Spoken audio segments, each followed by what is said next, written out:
Fook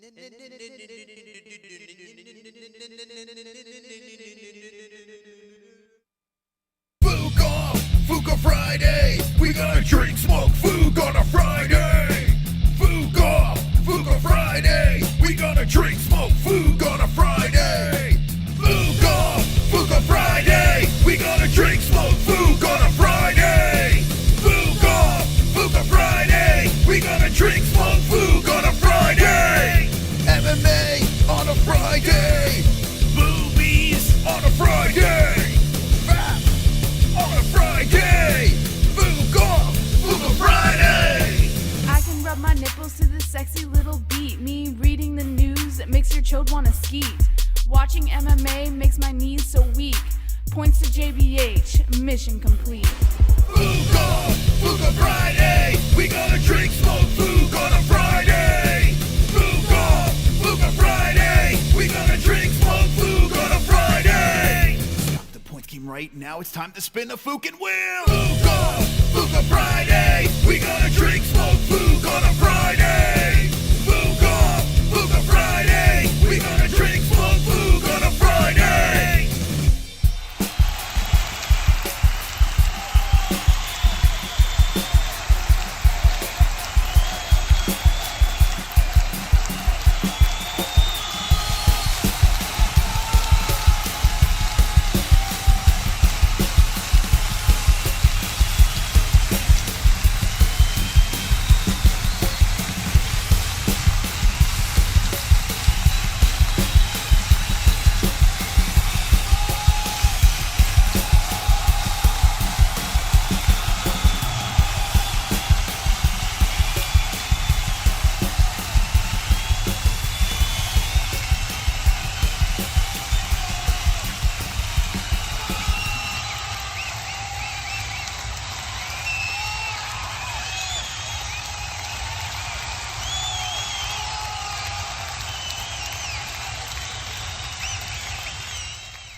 Welcome to Fook Off Friday, the MMA-Holes live stream Friday night extravaganza where we hang With the boys. with the boys. Happy Friday. Hope everyone had a wonderful, wonderful week as we're here yet again on another mystical, mostical JBM fiasco. She's going to be here really soon, actually. The baby's going to sleep now. She's getting bathed.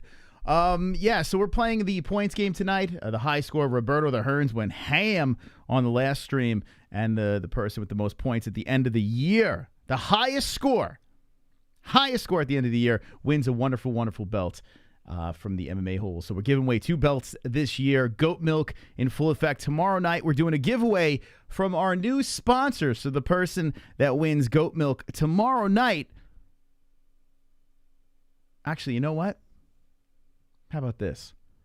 The person who wins Fook Off Friday tonight wins something from our new sponsor. Let's go, baby. Let's go. Let's go. How about that? How about that? We'll do that. We'll do it tonight. We're going to tell you who our new sponsor is in a sec once JBM comes in, and very happy to have them aboard, and we're going to give them a proper welcome. We got to give a shout-out to our existing sponsors. I mean, mybookie.ag is where we make our bets. Check it out. Link in the description down below. We have 2 underdogs for tomorrow.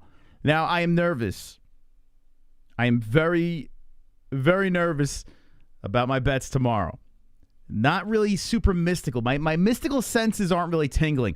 The main event, heavyweight fights, I don't encourage anybody to bet on heavyweights because you never fucking know. But we bet on Francis Ngannou. I mean, he's an underdog. What? Against Stipe Miocic, I kind of got it the first time around. You know, like the Stipe fight, I kind of got going against Francis. And then the second time, you know, Francis did his thing. He looked great in his second fight against Stipe. And, you know, I think this is a brand new Francis Ngannou. He's fighting a guy in Ciryl Gane who is undefeated, 10-0. But this is the test. Derek Lewis kind of fell flat. I can't really go crazy over that fight. Ciryl looked great. He finished Derek Lewis.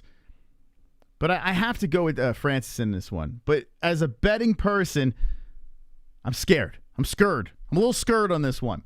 more confident on the heavyweight bet, believe it or not, than my co-main event bet that we put in place on Figueiredo over Moreno. Now, no hate to Moreno. I mean, I used to joke around about Brandon Moreno, saying, he's too happy, and all that stuff. But I got to admit, I do like the guy. You know, the more I'm watching him, the more I see him in the embeddeds and everything like that. He's an infectious guy. Real nice guy. He likes Legos, for God's sakes. But the crowd going crazy for him. He's got a lot of weight on his shoulders in California. I mean, the people are really super, ooper, duper going in Moreno's favor. So he could either harness that power and demolish Figueiredo again, finish him again, or maybe this is too much stress. I don't know. I'm looking at Figueiredo. He looks like he's in great shape. He made weight. He's had issues with that before. I'm nervous. But Figueiredo as an underdog, I had to take the bet. So we took the 2 unders, co-main and main event. Now I want to know in the chat, did we make a mistake? Did we make a mistake? We're going to get into this card that has 11 fights on it, UFC 270. Tomorrow night we have a stream scheduled. So, yeah, after this stream, jump over there and hit that like button. Machino Moreno owned him in the face-off.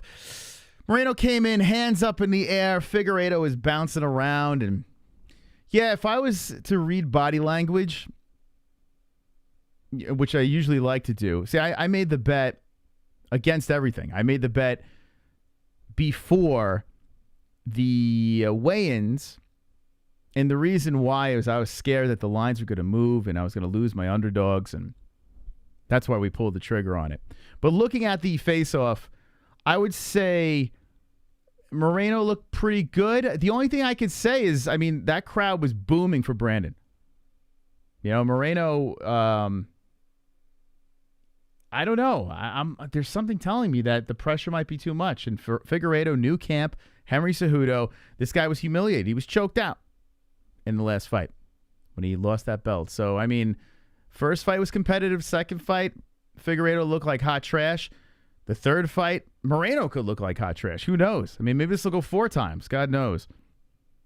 But let's see what the chat says about UFC 270 co-main event. How you doing, friends? How you doing? It depends how good they perform. I got Moreno, but I'm curious to see how Fig performs. He's training with Cejudo. While Whaley didn't win, she did improve a lot. I feel like Fig will look better this time. And I'm with you, MMA 96, with the Mighty Ducks logo over there. Shout out to hockey fans of the chat. Rangers are playing now. If anyone wants to give me an update, they can. Yeah, think about it. Zhang Weili. How good did Zhang Weili look? You know, she lost that fight. But some say she may have won. That was very close. That wasn't like a landslide in Rose's favor. There were times where Zhang Weili looked great. Great. Major improvements. Figueiredo, in the first fight, had a very competitive scrap against Moreno. That wasn't like...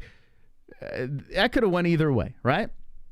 The second fight, Figueiredo did not look like himself, and Moreno looked fantastic. In this fight, it could be the new camp that could be the difference. But the weight on Moreno's shoulders, I think that's where we have to look. Is Moreno going to be able to just embrace that love and just throw it into Figueiredo and destroy him again? Or will it be too much? I mean, he's the champ. He's got to defend his belt. A lot of pressure. If you think about Figueiredo, he lost. He already lost to this guy. He's going into hostile territory. He's the underdog. Where does the pressure lean? It leans on Moreno, just like it leans on Ngannou.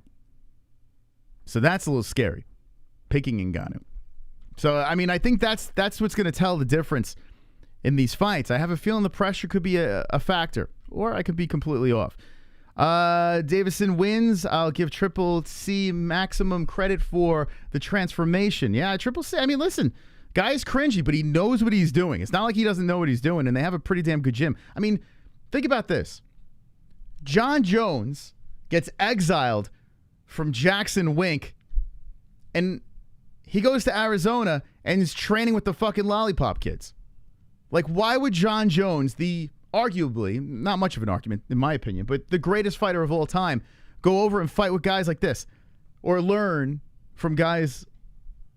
because they know what they're fucking doing. Think about it.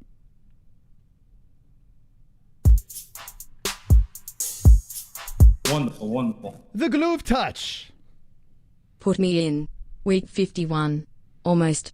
Okay, glove touch. Thank you, my friend, and good luck to the glove touch. Let's see. Where is he? Is he in here? Oh, yep, there he is. Glove touch, man. All right, good luck. I mean, listen, you're going to need it.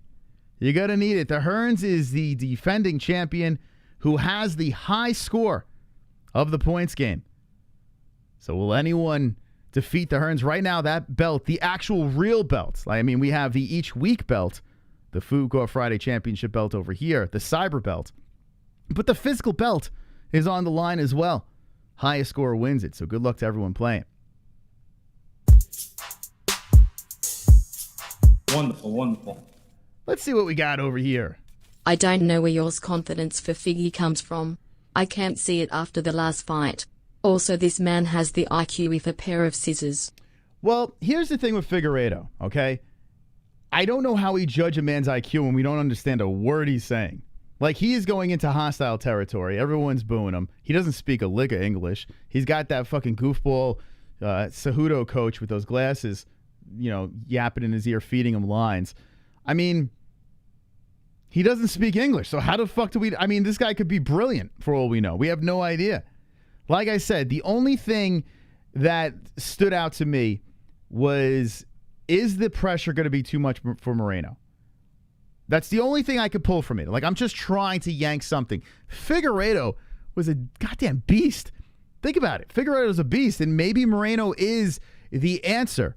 But Figueiredo with a decent size under, let's see where he stands right now. We got him on my bookie.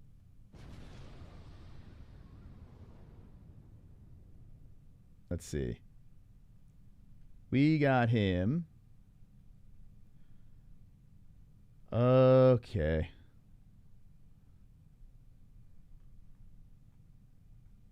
Why doesn't it say the actual? Yeah, so $100, you win $150. So it was, you know, it's a decent under over there, you know? So, I mean, let's see where he stands now. If it changed at all. Curious now.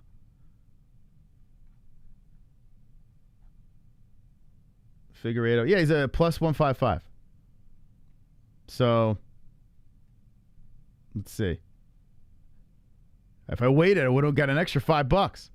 So, yeah, now he's even even more of an underdog over here. So, I mean, when you're giving a guy like Figueiredo a plus 155, right?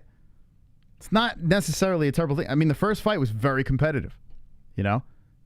And think of it this way, too. Like Stipe Miocic and Daniel Cormier, you know, like no 3 fights are the same. Just because what happened in the second fight doesn't mean that's going to happen in the third.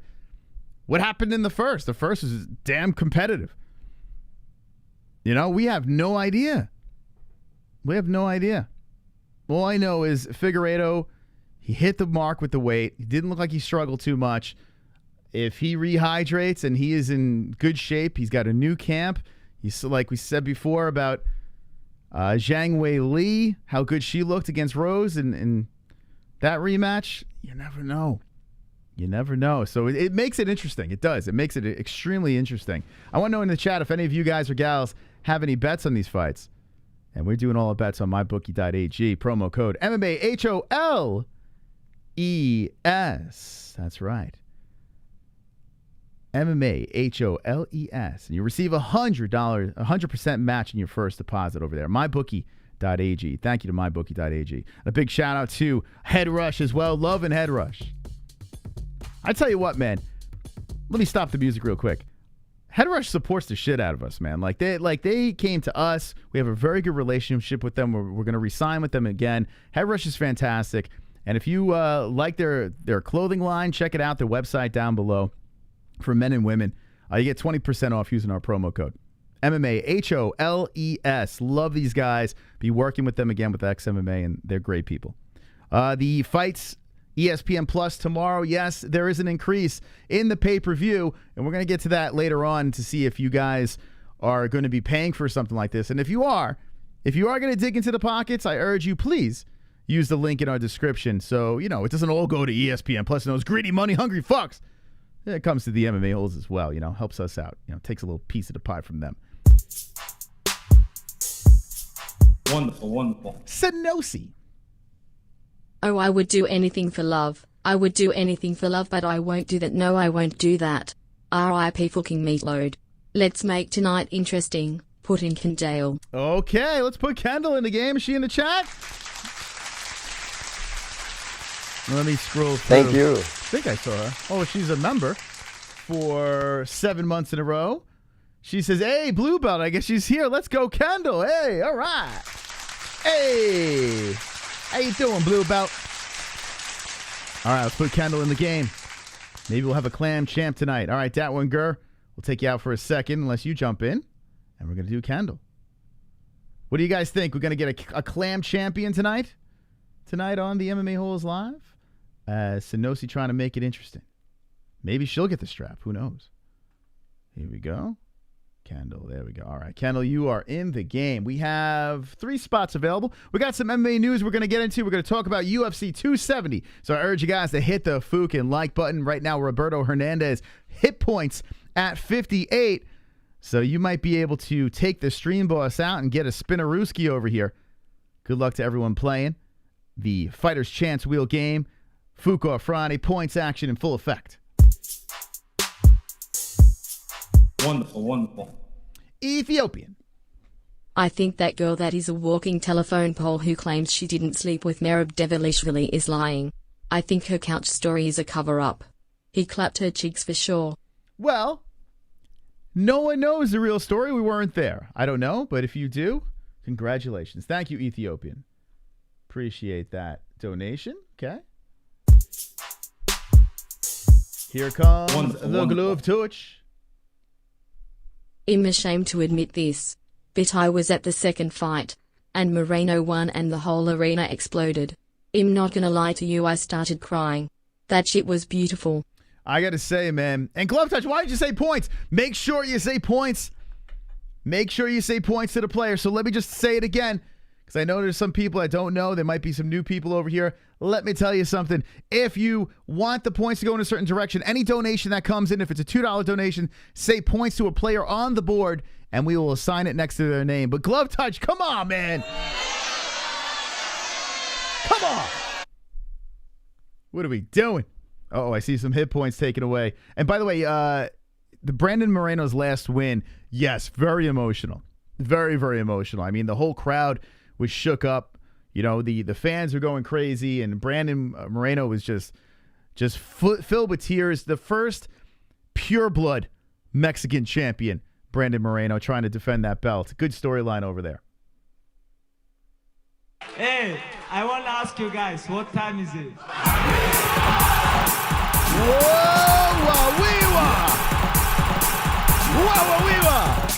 Hey, I What want to time is ask you it? guys, what time is it?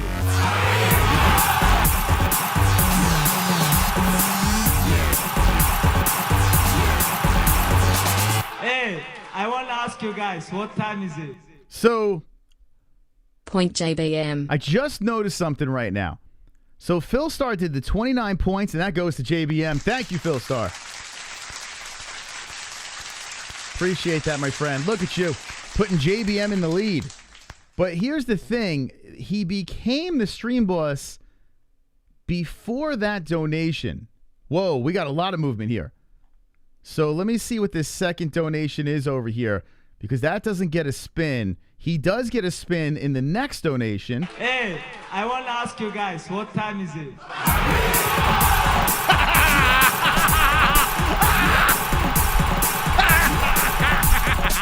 Hey, I want to ask you guys, what time is it?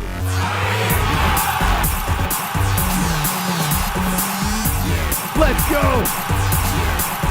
Let's go. Hey, I want to ask you guys, what time is it? Wow. Okay, hold on. Point Moss. Hold on a second. All right, here we go. Okay, so the 29 points goes to me. Good thing I was paying attention to that shit. And we have another stream boss over there. All right, I got to catch the fuck up. All right, so 29 points to the Mystical and a spin, because that was the one that got him the stream boss position, but the stream boss has moved once again, and I see the Hearns over there. So we're going to have to play that next donation after this spin. Let's see what we got here. Wow. Damn, you guys are firing away. Give me that. Oh, boy. Hey, what time is it? It's come-in time, baby. Yeah, baby.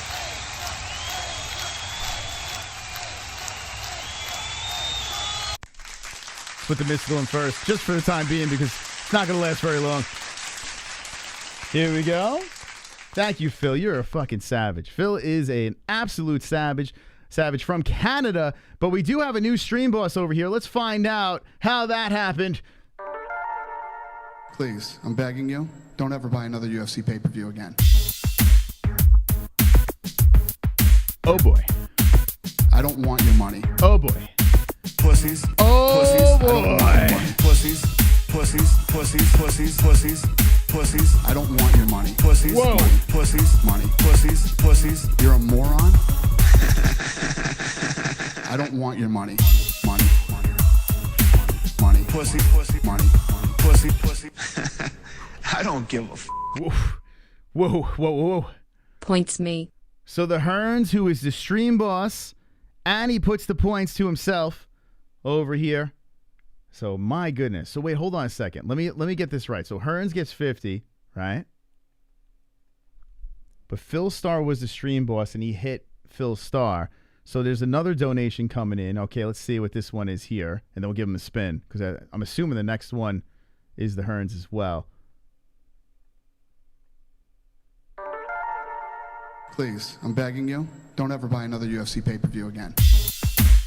Oh, yep, that's what the Hearns did over there. That's what he did. He did back-to-back. I don't want your money. Fitties. Pussies. Oh, pussies. shit. I don't want your money. Pussies. Pussies. Pussies. Pussies. Pussies. Pussies. I don't want your money. Come on. Pussies. Money. Pussies. Money. Pussies. Pussies. You're a moron. I don't want your money. Money. Money. Pussy. Pussy. Money. Pussy. Pussy. I don't give a f. This Hearns, man. This fucking Hearns. Points Hernandez. I tell you what, this Hearns is out of his mind. He is gone loco. So let's give Hearns the lead and the spin. Oh boy. Now I want to know, is the Hearns driving again? Because my goodness, when the Hearns drives, he's still dangerous. As I put the Hearns over here, the Moss goes down to second place, and here comes the Spinarooski. Let's go. Wow.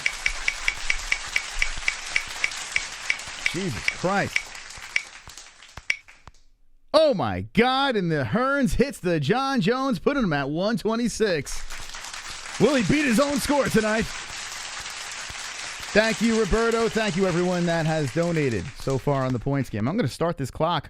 3 spots available. Now remember, a new stream boss, the wheel gets spun. So you could drop a $2 donation, and you could still spin that wheel, get the 7-100 that is on that wheel. So even if you got a $2 donation, you hit it at the right time it perfectly, you become the stream boss, and there you go. But the Hearns with a stranglehold lead, and we start the clock. Thank you, Roberto. Thank you very much, guys and gals. You are wonderful, wonderful. Wow. Wonderful, wonderful. Woo! Sheesh. Damn. Jessica be coming in like, what in the holy hell just happened? Back into the UFC 270 card that's going down tomorrow night. And we were talking about some bets. A little nervous here. Now I want you to tell me, because I have a feeling a lot of people are going Moreno tomorrow. I think a lot of people are confident. I think a lot of people are going with Ciryl Gane, who's the favorite as well. But we went with 2 underdogs. And which one do you feel has the better value?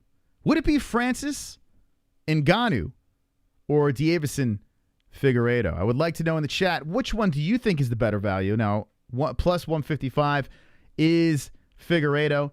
Francis Ngannou at a plus 115. But what is the better bet to make?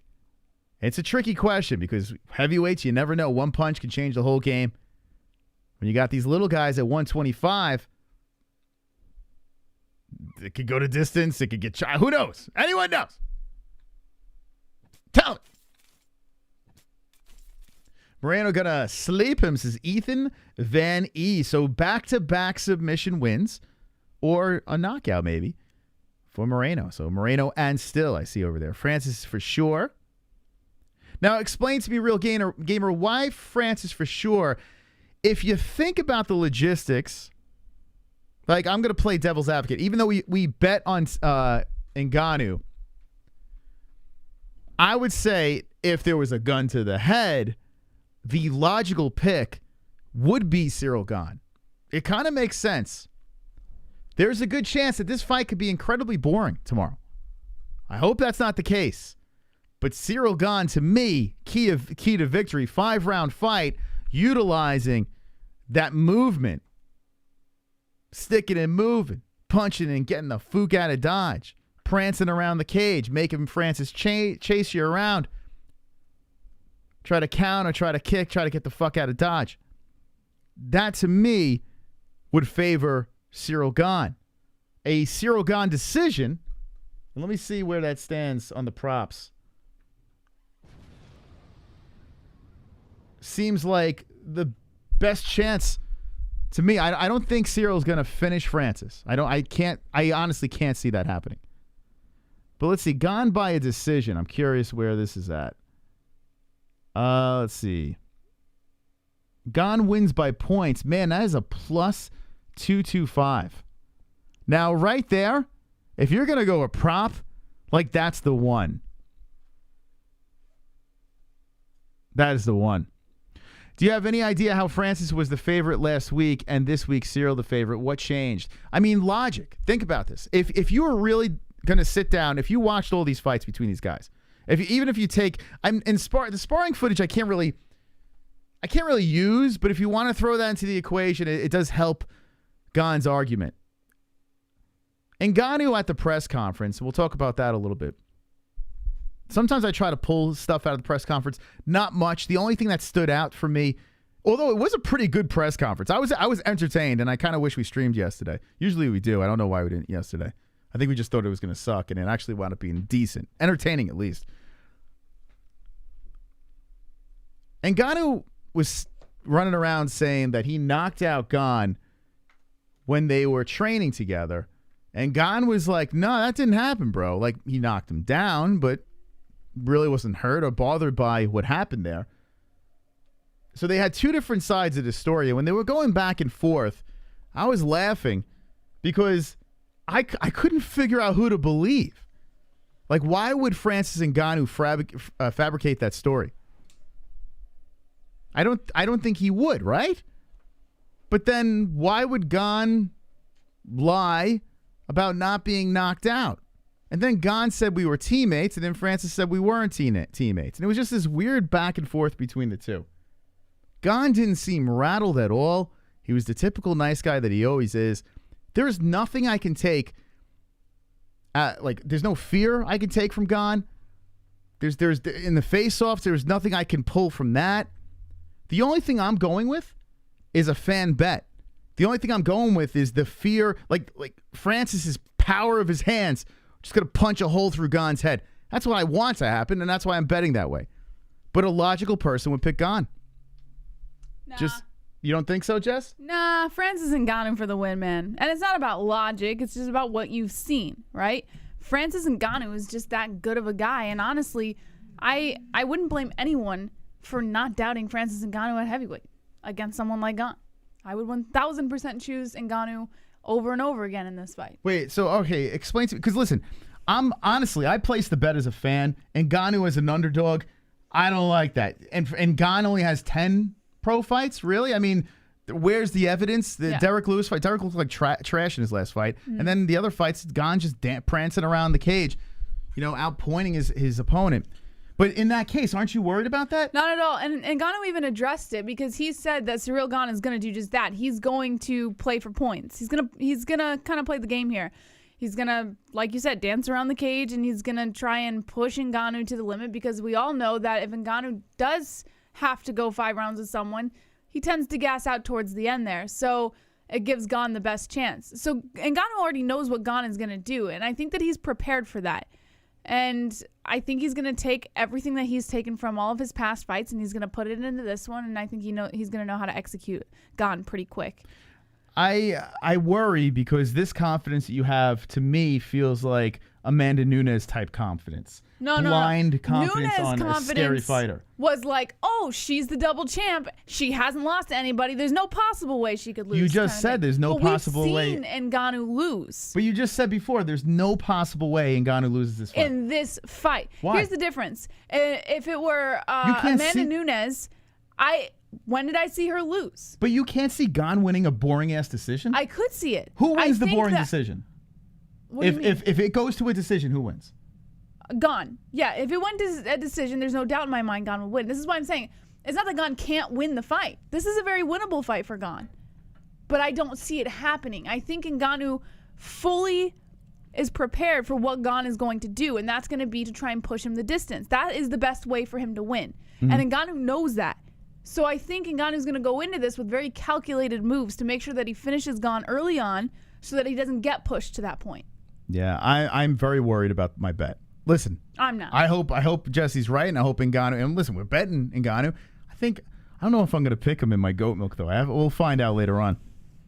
But I feel like the smart bet is Gane, and I hate it. I don't want Gane to win in any freaking way. Like, it's not like I don't like Gane. I mean, he seems like a super nice guy. He just bores the hell out of me, you know. And Francis Ngannou, that scary, terrifying power. I feel like you get, as the fight progresses, Francis is in deep suffer. shit. Yes, the longer the fight goes, the more Ngannou will suffer because he doesn't have the cardio that Gane has. He doesn't have the ability to go the distance the way Gane can. Not that he can't go the distance; it's just not going to be in the same way. So, yeah, like I said, this is very winnable for Gane. But I don't see it happening. I hope Francis Ngannou just takes his head clean off. I really do. I think that's what's going to happen. Just let's rid us of this Frenchman. I've had enough of this guy. Nothing against the French, but this fucking Frenchman can kick rocks. I am done. Get him out of here, Gane. I mean, come on. Get out of Gane. Get Gane out of here. I'm done with the guy. He beat my Derek Lewis, for God's sakes. I could watch a boring Derek Lewis fight over and over again over a boring Gane fight. I don't know why. Maybe I know why. Because even in the last round, you have that Derek Lewis comeback crazy knockout chance of happening. Whereas Gane, the longer the fight goes, he's going to be like, we're good. I'm just going to outpoint you. You know what I'm saying? Now, he didn't outpoint Derek. He smashed Derek. Yeah. But I think that was more... No, I get it. I hear where you're coming from. All right. Anyway, let's get to these donations over here. Wonderful, wonderful. A little nervous, though. I'm a little nervous. My mystical senses aren't tingling. Moreno dominated the last fight but was close to catching one on the chin all night.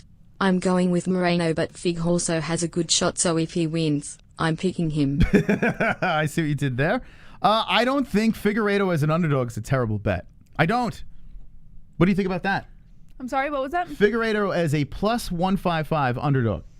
Not a bad bet, right? I mean, I know you're picking Moreno. Yeah, I mean, Moreno's going to win this one, honestly. But no, it's not a bad... I hate your confidence. It's driving me nuts because what I'm fearful of tomorrow, what if you go 0 for 2 on your confidence? Well, there have been times that I've been fully confident in fights and I've been fully right. So I'm not like... Listen, I don't give a shit. If you're superstitious about that shit, superstition's for the weak. Not my superstition. What do you, listen, Conor McGregor, how you doing? Hey, Jesse. I think that Figueiredo... Superstitions for the weak, yeah. Go ahead, why don't you just say with an Irish accent? Figueiredo at plus 155 is a good bet. I mean, it's not impossible to think Figueiredo can win the fight. It was pretty good the first time around, but I just think Moreno's going to win. Actually, I hope you are wrong about that one. Nothing against Moreno because we have money on Figueiredo. That's the only reason why.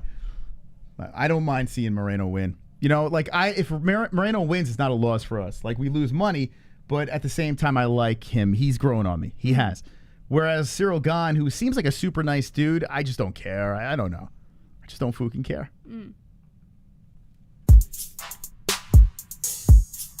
Wonderful, wonderful. Rabuto. Points me. I think this was one of the worst press conferences ever. Translator was an idiot. Lol, heavyweight champs very nice. Moreno kept laughing. Figgy cursing. Ill bet people were lost. Now, and here, thank you, Roberto, for the donation. Let's give him some points. Whoa!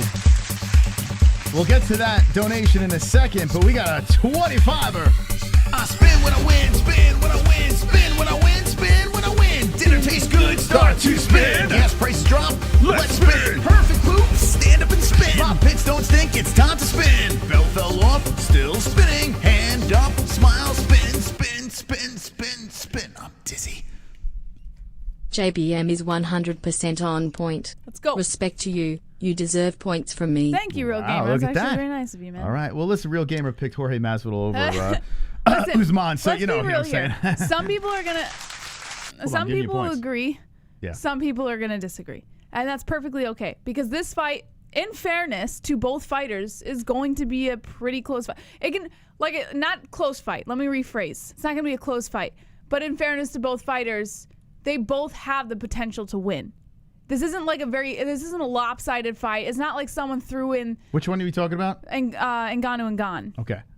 So I think, whichever side you choose, you have a 50-50 chance of being right. Because I don't think that either fighter is, one better than the other. It's just about how long the fight goes. Well, I like and how Dana it's White finished. saying, this is a striker versus striker. This Well- is not a grappler versus a striker. This is going to be a fight where it's striker versus striker. The playing field is leveled and blah, blah, blah. I don't Dana necessarily White, agree with that. No. Here's the thing, Dana White. This is, if Ngannou does not knock out Ciryl Gane will win. That's what this is. It's like, he was like, well, people usually say if it goes to the floor, it goes to Khabib. If it stays on the feet, it goes to this person, right? You can say that with this fight. Francis Ngannou will not win. Now, this is a mystical prediction by a decision. Yeah. That is not happening. It's not. He's not beating Ciryl Gane by decision. He needs to Now, punch what a hole in happens this man's if he face. does? What are you gonna do? I will Eat eat your my words. I will eat my fucking cock. I will rip my cock off and make it a cock meat sandwich and Yeah. shove it down my throat. I would deep throat my own cock. That's what I'd do. I'd make Jesse saw my cock off and I would shove it down my throat. Yeah. The dude couldn't fucking win a decision against Derek Lewis. Who loses a decision to Derek Lewis? How does that happen? Well, wait, are you talking about the first fight? The first Derek Lewis fight? In fairness, the Derek Lewis and Ngannou fight, as much as I hated it, and I'm sure everybody else hated it because it was horrible to watch, I think it went the way it did because they both knew what they were up against. They respected each other's power too much. You can't really yeah, you can use that as an example, but you really can't because there was too much respect in that fight. This one, I don't think we're going to get that. Ready for this?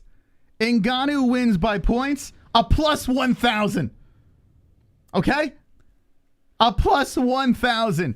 To any lunatic that thinks that's going to happen, knock yourself out. The only path to victory for Francis Ngannou is a hole in Gane's head, and that's what I'm hoping for. That's why we bet on Ngannou. I'm praying to the MMA gods up top. If you're listening, Francis Ngannou, please punch a hole in this man's head. Please. Pretty please. Does anyone in the chat think that Francis Ngannou could win by a decision?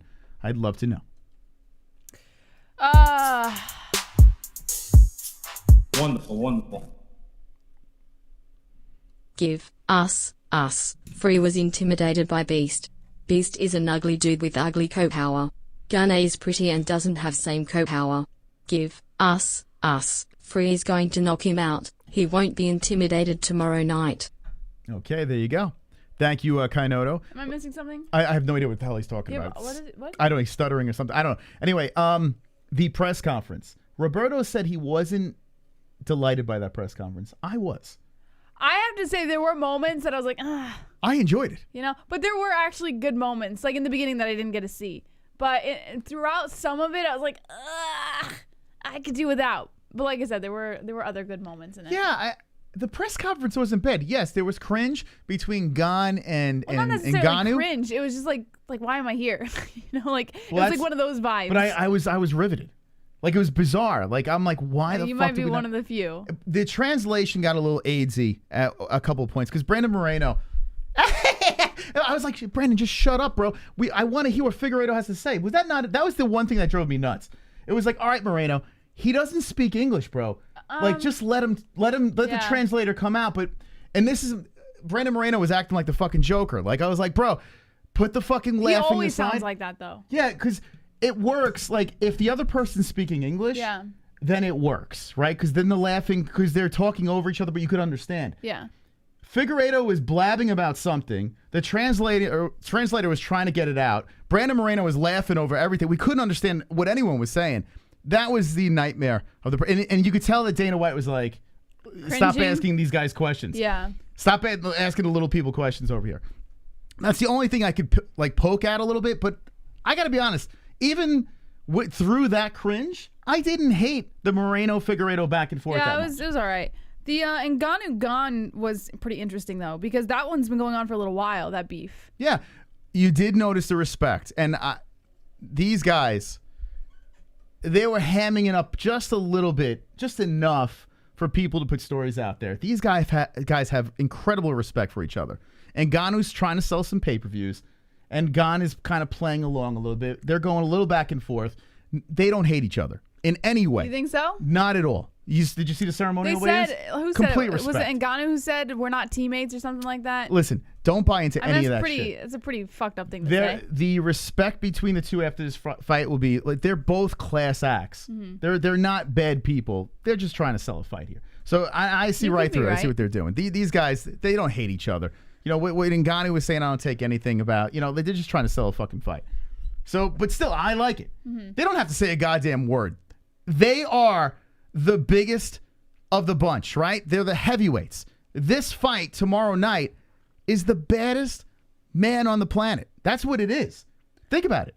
Flyweights don't mean jack shit. Middleweights, any of these other weights, it doesn't matter. Pound for pound, out the window. These guys, the biggest, the heaviest, the strongest, the best, is tomorrow night. Gane versus Ngannou. Love it. I just love it. I love watching a mega heavyweight fight. That's what's happening tomorrow. Now, please, do not bore the fuck out of us. Please. Please. What has a chance of being a worse fight? Figueiredo Moreno or Ngannou? No, Figueiredo Moreno is not going to be a boring fight. Nope. I agree. Ngannou Gane has the potential. Here's the only way it could be a boring fight. If they do the same thing that Ngannou and Lewis did, where they know they're up against an extremely powerful opponent and they're a little too hesitant to approach. That's the only way I could see it being boring. Other than that, I think they can make it a pretty interesting fight. I think both fights are going to be okay tomorrow. I hope so. Listen, I hope so. Moreno Figueiredo is a better fight. It is. We saw it twice. They were both fun, right? Although Figueiredo looked a little like he was, his head was in the clouds in the second fight. But regardless, they're exciting. And for flyweights, I mean, listen. These guys are the best of the best. They're fun to watch. They're exciting. They both want to finish each other. It's not like Figueiredo and Moreno, they're not looking for points. That's not what they're looking for. No. They're looking to beat the shit out of each other. I'm a little worried that Figueiredo is going to hold back a little because I do like crazy aggressive Figueiredo. I don't want to. Why would you think he's going to hold back? Because it's kind of smart. You don't want to play into Moreno's game. So I kind of hope we see the God of War, but we might not. Regardless of the fact, it's a better fight. Really, than Ngannou versus Gane. Because Ngannou just knocks Gane's head off, right? It's amazing, right? It's great, but is that a great fight? No, right. It's just... And then if it goes the distance, then it's like... If it goes the distance, we're all going to want to die. Yeah. We are all going to contemplate suicide tomorrow night if Gane and Ngannou goes the distance. There's going to be a lot of booing in the chat, tomatoes thrown. We're going to be dodging tomatoes left and right. Like, it's not our fault. Tomorrow on the MMA-Holes Live. Wonderful, wonderful. Hoping nigga new flatline Ciryl. Watching Gane talk with that large tooth gap just didn't sit right with me. You know what did sit right with me though? The Dallas Cowboys losing in the first round. Oh boy. I gotta say this, Vlad, and this is horrible, but I totally know what he was saying. I got so mad at Gane's gap today. When I was watching the ceremony, I got so mad at it. Get the fuck out of here. It gave me Michael, and I love Michael Strahan. I'm a Giants fan. The whole deal. That's so annoying. Like when. But a gap is so. Close that motherfucker. Can I stick a fucking? Can I put? Maybe. Can I put a goddamn? I don't know, marshmallow in there. Didn't Michael Plug Strahan that thing up. not fix his because it was like a trademark of his trademark. Exactly. So maybe Gane's doing the same thing. God, I wish that gap was gone. Oh, it's annoying. I can't stop looking at it. Do you know how many people have gaps in their teeth? I know he would kill me. Leave the guy alone. My God. Still, there are more things you could hate on. When you look at Ciryl Gane, what are you looking at? Tooth gap. What are you looking at? Ciryl Gane? His gap. Nobody's looking at the fucking gap. When you look at a female with a nice thigh gap, what do you see? You don't look You at the see thigh the damn gap. I'm a fucking woman. I'm not staring at a woman's thigh gap. Anytime I see any sort of gap, thigh gap, tooth gap, I'm looking at it. I can't stop. At least a thigh gap is nice to look at. A gap between the teeth. I don't want to drive my fucking car. God. What is going on here, Gane? You're a goddamn champion. Close the thing up. Stop Put some it. braces on. Leave him alone. I hope Francis Ngannou hits him so hard that those teeth close up, you know? Or knock him out of his head so they can put him on And then straight. there's a bigger gap for you to look at. And I complain can't about. look at any more gaps anymore, Jesse. And I'm a hockey fan. These guys have gaps all over the place, but at least they put fake teeth in their mouth. Look at Vlad. You getting need better started. things to complain about. This gap, I couldn't stop looking at it today. Wonderful, wonderful. I know exactly what he was saying. Roberto ain't lying about the press conference. IT was hard to watch between all the goofy-looking fighters and language barriers. Dana White was up there like a special ed teacher. Dana looked like he was getting so pissed at the flyweight banter with the translating everything. And then they had one guy, that French guy that was asking that question to Gane. And Gane's like, what is he saying? How do you sound? What is he saying? And I was like, right, France? What the fuck is that guy saying? Yeah, that That he was one asking guy. a question about how he carries himself, like how he dresses and makes himself appear as a champ. It was like some stupid. This one French guy needed to be fucking strung up at the press conference. I wish you would have streamed. Wish we would have streamed it. We dropped the ball, man. Anyway, hit the like button, friends. We are the MMA-Holes. We're talking about UFC 270. I'm fired up. I am really excited, man. We got the pay-per-views back in business. Yeah, it's a little bit more money, but who gives a fuck? Like, we're fans. We'll find a way to watch it regardless. We're paying. Link in the description, ESPN Plus, if you'd like to pay as well. Jess, would you like to... Actually, let me catch up on these. Thank you guys for the donations. Wonderful, wonderful. The Glove Touch. Kay Hansen looks like Axl Rose. Points me. What? No, she doesn't. I actually thought Kay Hansen was pretty. She doesn't look like Axl Rose. Get the fuck out of here. All right, we She gotta does. do a side by She does. side. No, she looks doesn't. like fucking Axel after the plastic surgery. That's Oh. what. All right, here we I go. love Here we go. Axl All right. Rose. Oh my God, that's on point. Shout out to the Glove Touch. I used to wear bandanas like Poor Kay Axl Hansen. Rose. She does look like him. She's gonna walk into the cage. Oh, super chat. Beam. PTS JBL. Let's go, baby. Oh my God. Let's go, B-Man. I thought we were.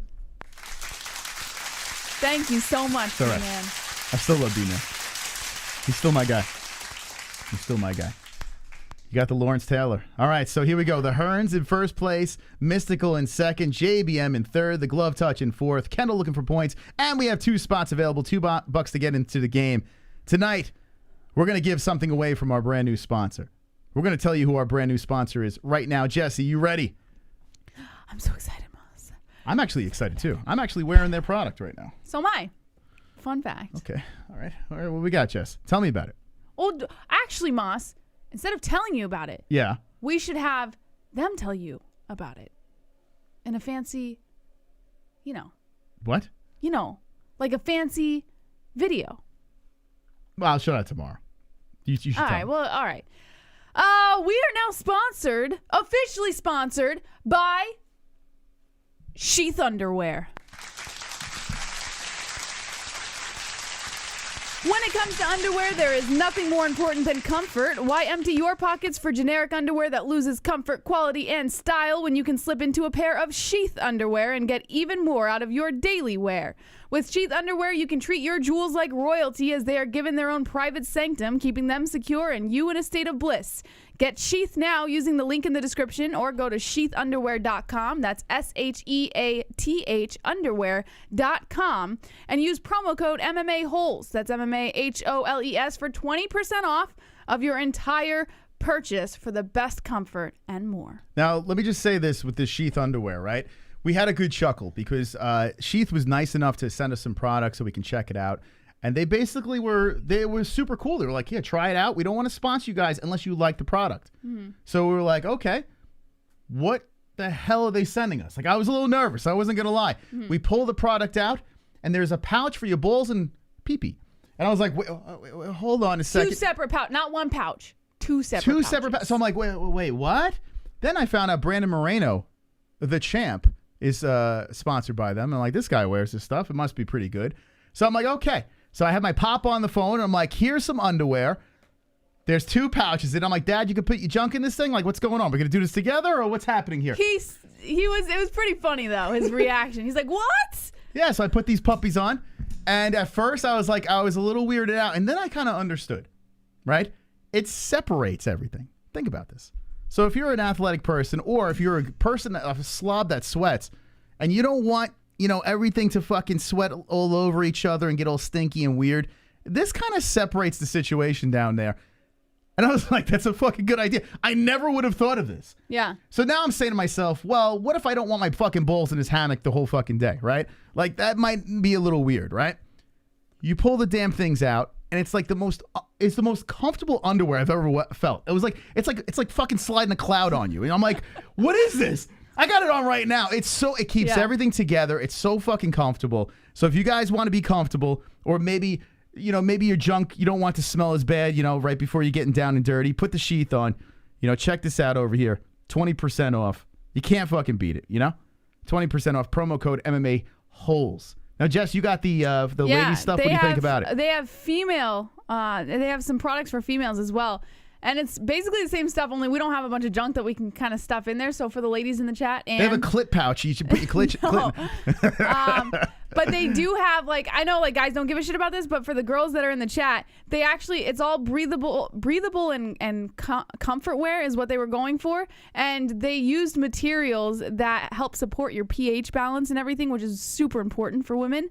So you don't smell like a fish market down there. That's what Jesse wants to say, Anyways, it's a really good, product. Sheath, don't smell like a fish market. No, but seriously, all joking aside, this company actually, we 100% back. So that's why we're working with them. Love the product. Try it out for yourself. There's a link in the description. And tonight's FOOK Off Friday winner, the points game winner tonight, will get something from Sheath. Let's go, baby. Let's go. Let's go. I love it, man. I love it. So shout out to Sheath, shout out to Head Rush, shout out to mybookie.ag, ESPN Plus, all the links in the description down below. Thank you so much to our sponsors. Appreciate it. Thank you. And thank Ann the Knitter, who has been a member for 17 months. Whoa! 5 more months in.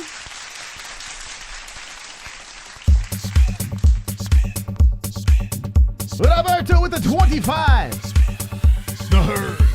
I spin when I win, spin when I win, spin when I win, spin when I win. Dinner tastes good, start to spin. Gas prices drop, let's spin. Perfect poop, stand up and spin. My pits don't stink, it's time to spin. Bell fell off, still spinning. Hand up, smile, spin, spin, spin, spin, spin. I'm dizzy. Oh boy, Hurton's gonna be tough to beat tonight, Points man. me. Who wins, Tampa or Rams? Ram. Oof. I'll probably be rooting for the Rams, but you know how Brady goes, right? I'm rooting for the Cardinals, though. I'm gonna go for Arizona. I'm rooting for the Cards overall, but I'll be rooting for the Rams in that game. Thank you, Roberto. That's 25 fucking points. He is adding to the lead. Let's go. We got a problem here, Jess. We gotta get rid of this Hearns guy, man. He keeps on winning over here. Do you think anyone will dethrone the Hearns this year, this whole year, yes, 2022? Me. You think you will? Me, Mom. How confident are you? I'm 1,000% confident that I will be dethroning Roberto Hernandez this year. In fact, someone timestamp this moment. Clip this moment. Yeah. For JB Lasso, will beat the Hearns by the end of 2022 for the FOOK Off Friday belt. So you got a whole year to do it. Oh, for the belt? You're going to get the belt? Yes. So you're saying your name's going to be in the high score? Heck yeah. No, it's not happening. Okay. Get Mystic the fuck Moss. out of here, The man. Mystic Moss will get that. You might win a week. You might get lucky with that. But the belt is coming home to Moss. The belt is coming home because I'll wear that belt for the boys. All the men in this chat, I will throw that belt over my shoulder. I'll be like, this is for you. This is for you, as I squeeze my bosom. I'm like, that's for you, I don't that think belt. that's healthy for you to do. You shouldn't squeeze that. That's healthy. I have healthy chest. Very healthy. Wonderful, wonderful. Hello to all the maholes. Hello. Waving hand. Cool face. Put me in the game, please. Let's go, Ann. 7% toes really E. How do we forget about Ann H, right? Ann H, the knitter, has a chance to take that strap home, too. I'm going to take B-Man out for the time being. Yikes, Moss. Sorry, I'm sorry. Okay. Yikes.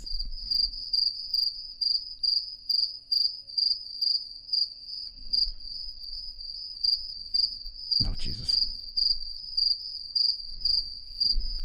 Here's the crickets. Hear them cricketing.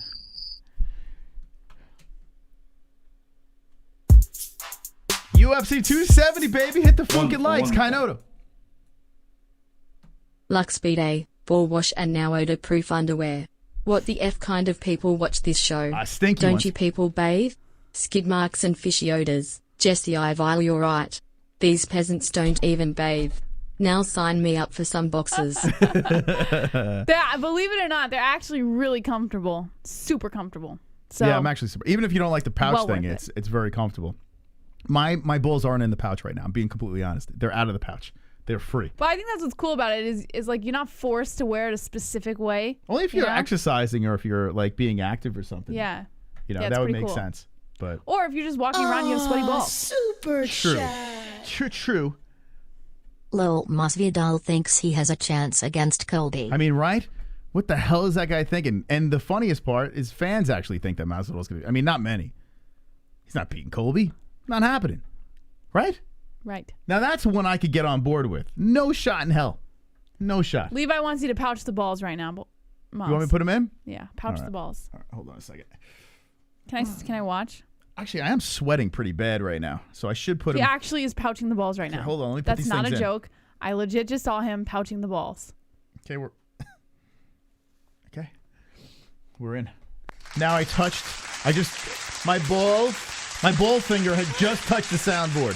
So if you touch the soundboard, you touch my balls. Just saying that. Okay, they're in. Okay, there we go. I'm in. Wonderful. I am in. B-Man. Not funny, Moss. PTS Jess. What? B-Man? Whoop whoop! What Let's go, is- B-Man! What is Whoop whoop! B-Man? How dare you? How dare you? You really should sanitize those fingers, though. Not too late. I touched everything. Now I mean, gotta... you're over here like clicking the mouse. Well, everything has my nuts on it now. 58 points. All right, we're tied. Myself and Jesse tied for second place. The Hearns in first. Right now with an hour 26 left in the game. Still plenty of time left. We got 2 spots available if you'd like to jump in. $2 to get in the game. We're talking some UFC. We're having some fun. We're hanging with the boys. Wonderful. Glove touch. If you want to hook me up with some sponsors, you'll promote the shit out of a ball wash company or some underwear with some dick patches to my underage followers. Well, that's interesting. But thank you, Glove Touch. It is. It's not easy to grab some sponsors. It isn't. It's not easy. It takes some work. So listen, you will be sponsored soon. I'm sure. I'm very sure.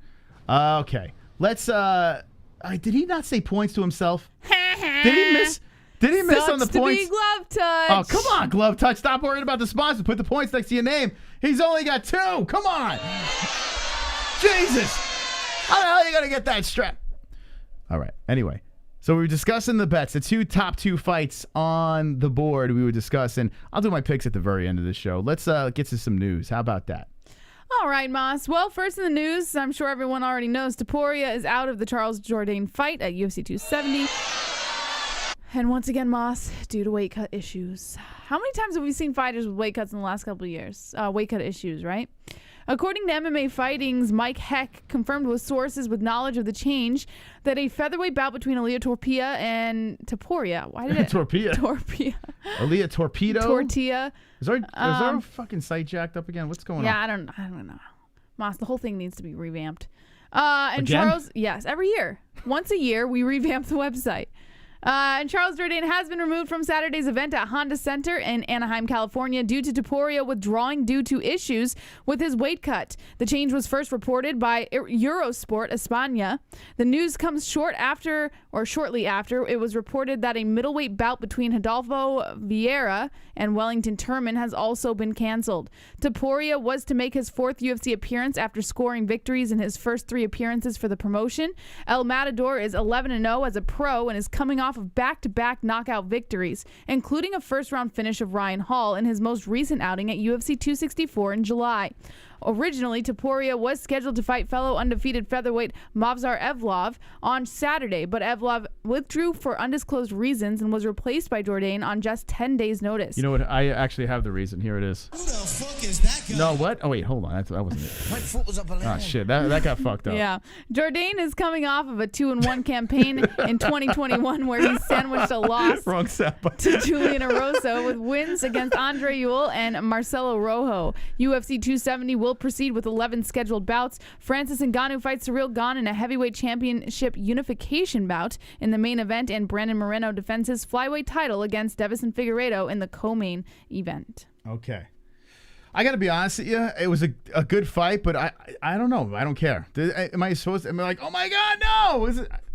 Am I supposed to care about this? I mean, it is a good fight. It's a solid scrap, but it's not like I'm not losing any sleep, right? All I give a shit is the two top fights right now. Let's be serious. Well, speaking of the top fight. Actually, I'm wrong. What? I am wrong, Jesse. I am lying to my audience because I do like Pereira versus Fiallo. Fiallo's making his... Oh, yeah, that is a good one. Who'd you Hold on pick? a second. He's making his UFC debut. I'm going to pick later. But I don't know. I'm kind of torn on this one. I know everyone's going Pereira. He looked tremendous next to him. He's very athletic. Why? They don't even have this dude's fucking picture. What are you doing? How do you have the picture here but not... For those that don't remember, this is the man that knocked James Vick's head sideways, his mouth wrapped around his body at XMMA. Fiallo's got a pretty big following. He's on like a 4 or 5 fight win streak. Very tough son of a bitch. Didn't budge at the weigh-ins. This is his opportunity to make a statement.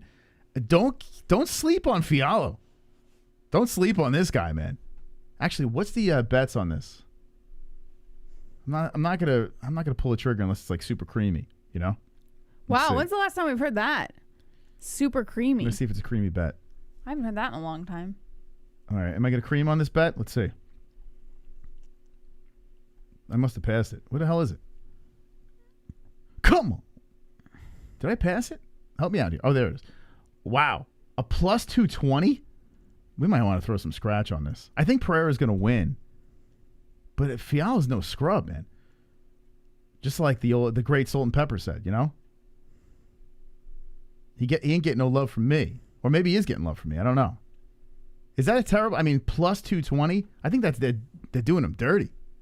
He beat the GOAT James Vick, Jesse. I mean, Pereira's really good. Not really. Yes. He's aside from the fucking very stupid athletic. acrobats. Yeah, but he's kind of shit the bed a couple of times.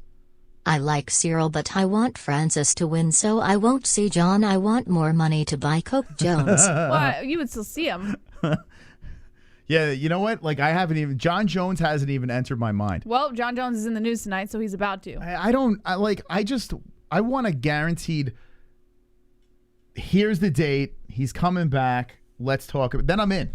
But right now, I kind of couldn't care less, you know? Like, John Jones is the GOAT. He is. Like, no problems saying that, but, I mean, all right, what do we got with this guy? All right, well, we'll get to John Jones in a second. I want to talk about the fights that are happening this weekend. So Francis Ngannou was talking about this 10-pound edge during the weigh-ins that happened today. He's got a 10-pound edge, quote unquote, over Ciryl Gane, so that's going to be aiding him. But he predicts an explosive KO of Ciryl Gane at UFC 270 to remind people that he is the champion. According to MMA Mania, Jesse Holland says UFC heavyweight champ Francis Ngannou will have a reigning welterweight title holder, Kamaru Usman, cornering him. Wait, hold on one second. Before I get to the cornering, let me get to the prediction. This is MMA fighting. Yes, MMA fighting. I read the wrong one. Ngannou is set to defend his heavyweight title for the first time against interim champ Ciryl Gane in UFC 270's main event on Saturday. The card takes place at the Honda Center in Anaheim, as I had previously mentioned, and will serve as the promotion's first pay-per-view event of the year. By the way, Jesse, see the guy on the left? He wears sheath underwear. Let's go. That's why I see we're betting Figueiredo, but if Moreno wins, he's a sheath guy, so I could get with that, you know? Yes. I can get with that. The two heavyweights had one final stare down at the UFC 270 ceremonial weigh-ins before giving their thoughts on the highly anticipated title fight to Joe Rogan. The Predator made it clear that he has a point to prove not just to his opponent but the fans as well, and he is looking to make another emphatic statement to do just that. He said, "It's very important to defend my title and remind people that I'm the champion.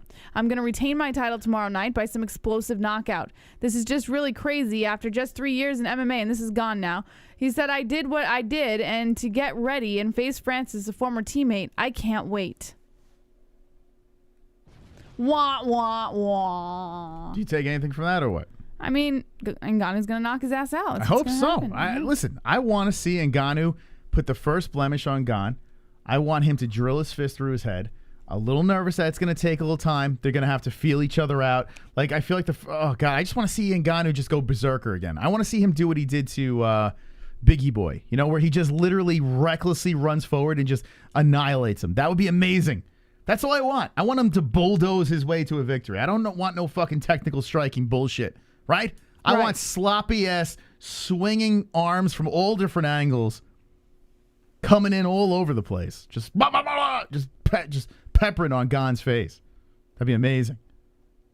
But anyway, I don't know if I'm going to get that. I mean, I hope I do. Can a young man dream, Jess? Young? I'm very young. Just kidding. You are young. Wonderful, wonderful. How dare you?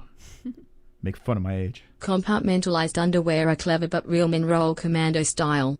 Free ball and for life. That sounds I can't. very Not this age. uncomfortable. Not this age, man. You Mystic Moss free balling. Forget about it. In 3 years, my balls will be by my ankles. I need to keep. You know how girls have to wear bras? They got to wear bras where their fucking breasts just go like. You know, when you're young, you can get away with it, but as the years go on, their fucking gravity takes over. Nope, no not good, at all. man. No good. Got to keep them things contained. Women don't wear bras because they're getting older. They wear bras because there is mast hanging off of their chest. Yeah, I got a little fucking scrot hanging off my fucking body too. I would not that compare. Gravity is taking a toll on this thing, and free balling is not for me, man. Because then I have to put it down one pant leg, you know? Was it the Knoxville? was it Bad Grandpa or some shit? Yeah. Bad Grandpa. Ball was hanging out. His balls were hanging out of his shorts. That'd be me. Yeah, you can't fucking free ball when you get to a certain age. I mean, what are you doing? It hurts. Aren't hanging that low. My balls are all over the place, man. They're so low. And when it's hot, the shit's about a foot off my body. That's disgusting. Oh God. I mean, hot balls are they're so low, man. I gotta scraping off the pavement. This conversation is very unattractive. It's to hot. me. It's very hot. Yeah. UFC. You know what's gonna happen? I'm gonna do you doggy style. My ball's gonna swing around. I don't need that they're image in my head. They're gonna swing around and poke you in the eye. Yeah, I'm good. They're gonna swing from one. They're gonna fucking go up your nose. You're disgusting. We're gonna be doing a doggy style like that. And my balls are gonna swoop underneath and crack and break your nose.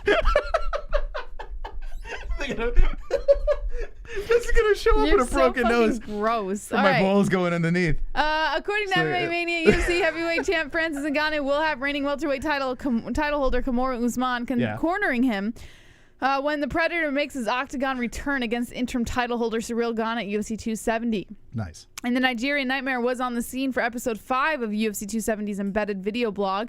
You can watch the embedded videos on UFC's YouTube channel. They have a YouTube channel? Yes. Oh. Usman told MMA Junkie on Friday, "I'm seeing a stone cold killer. This is how Francis is every fight. It's something very, very rare when you have a guy this big. Whenever Francis Ngannou walks into a room, everyone knows Francis Ngannou is in the room. I see him, he's calm, and he's ready to step in there." Ngannou, who's captured the crown from Stipe Miocic back in March, was expected to make his first title defense against heavyweight contender Derek Lewis, but the promotion was unwilling to wait for the Predator and instead booked Lewis versus Gane. Gane outclassed Lewis en route to a third-round technical knockout finish, and he has risen through the heavyweight ranks unopposed, having disposed of top contenders like Jairzinho Rozenstruik and Alexander Volkov along the way. Usman said, "I think both guys are very prepared. I think both guys are ready to be the champions. The best man will prevail." Okay. How big do you think Francis Ngannou's balls are? Oh, can we stop talking about? Could you imagine the size of Francis Ngannou's balls? It must look like Rocky Mountain oysters. Those things, you know. I heard that sometimes like the biggest men have the tiniest like package. That's just something I heard. Who the hell told you that? It's like an old wives' tale. That's not true. Yeah. That's not true. I've seen big men with big packages. I haven't seen You've seen big men with big packages. I've never. I mean, I've Why been are you in looking locker at rooms. men's I've been in locker rooms. And you stare at their packages? Yeah. You don't keep your eyes me? up here. You're like, let's see what they got. If a dick is there, I see a dick. That's a big dick. Like, guys see each other's dicks. When I go to the fucking gym and these old guys are walking around with these fucking large hogs, it pisses me off because I'm like, this motherfucker. Like, look at this guy. This guy's 90 years old. His dick is just like a fucking, like an elephant trunk. Why are you staring? I'm like, God damn, that guy's got a big dick. How do you not stare? You can't fucking see. I don't go like, you can't avoid it. I'm washing my hands. I look in the mirror. There's a fucking elephant behind me, you know? You're fucking disgusting. It's disgusting. Why do old men have to walk around these locker rooms with their fucking junk hanging Maybe out? their dick stretches out too. I mean, how hard is it to fucking just, turn your back or something, Have the ass facing me? Why do I got to see the twig and berries? I can honestly say, it is bizarre to me that you have had all of these crazy experiences walking in on naked people in the locker room. It's not crazy. Like, No, it's women- normal. That's normal. No. Go in a guy's locker room. In a women's locker room, at least for the gyms that I've been to and the gym that I go to. They don't have dicks.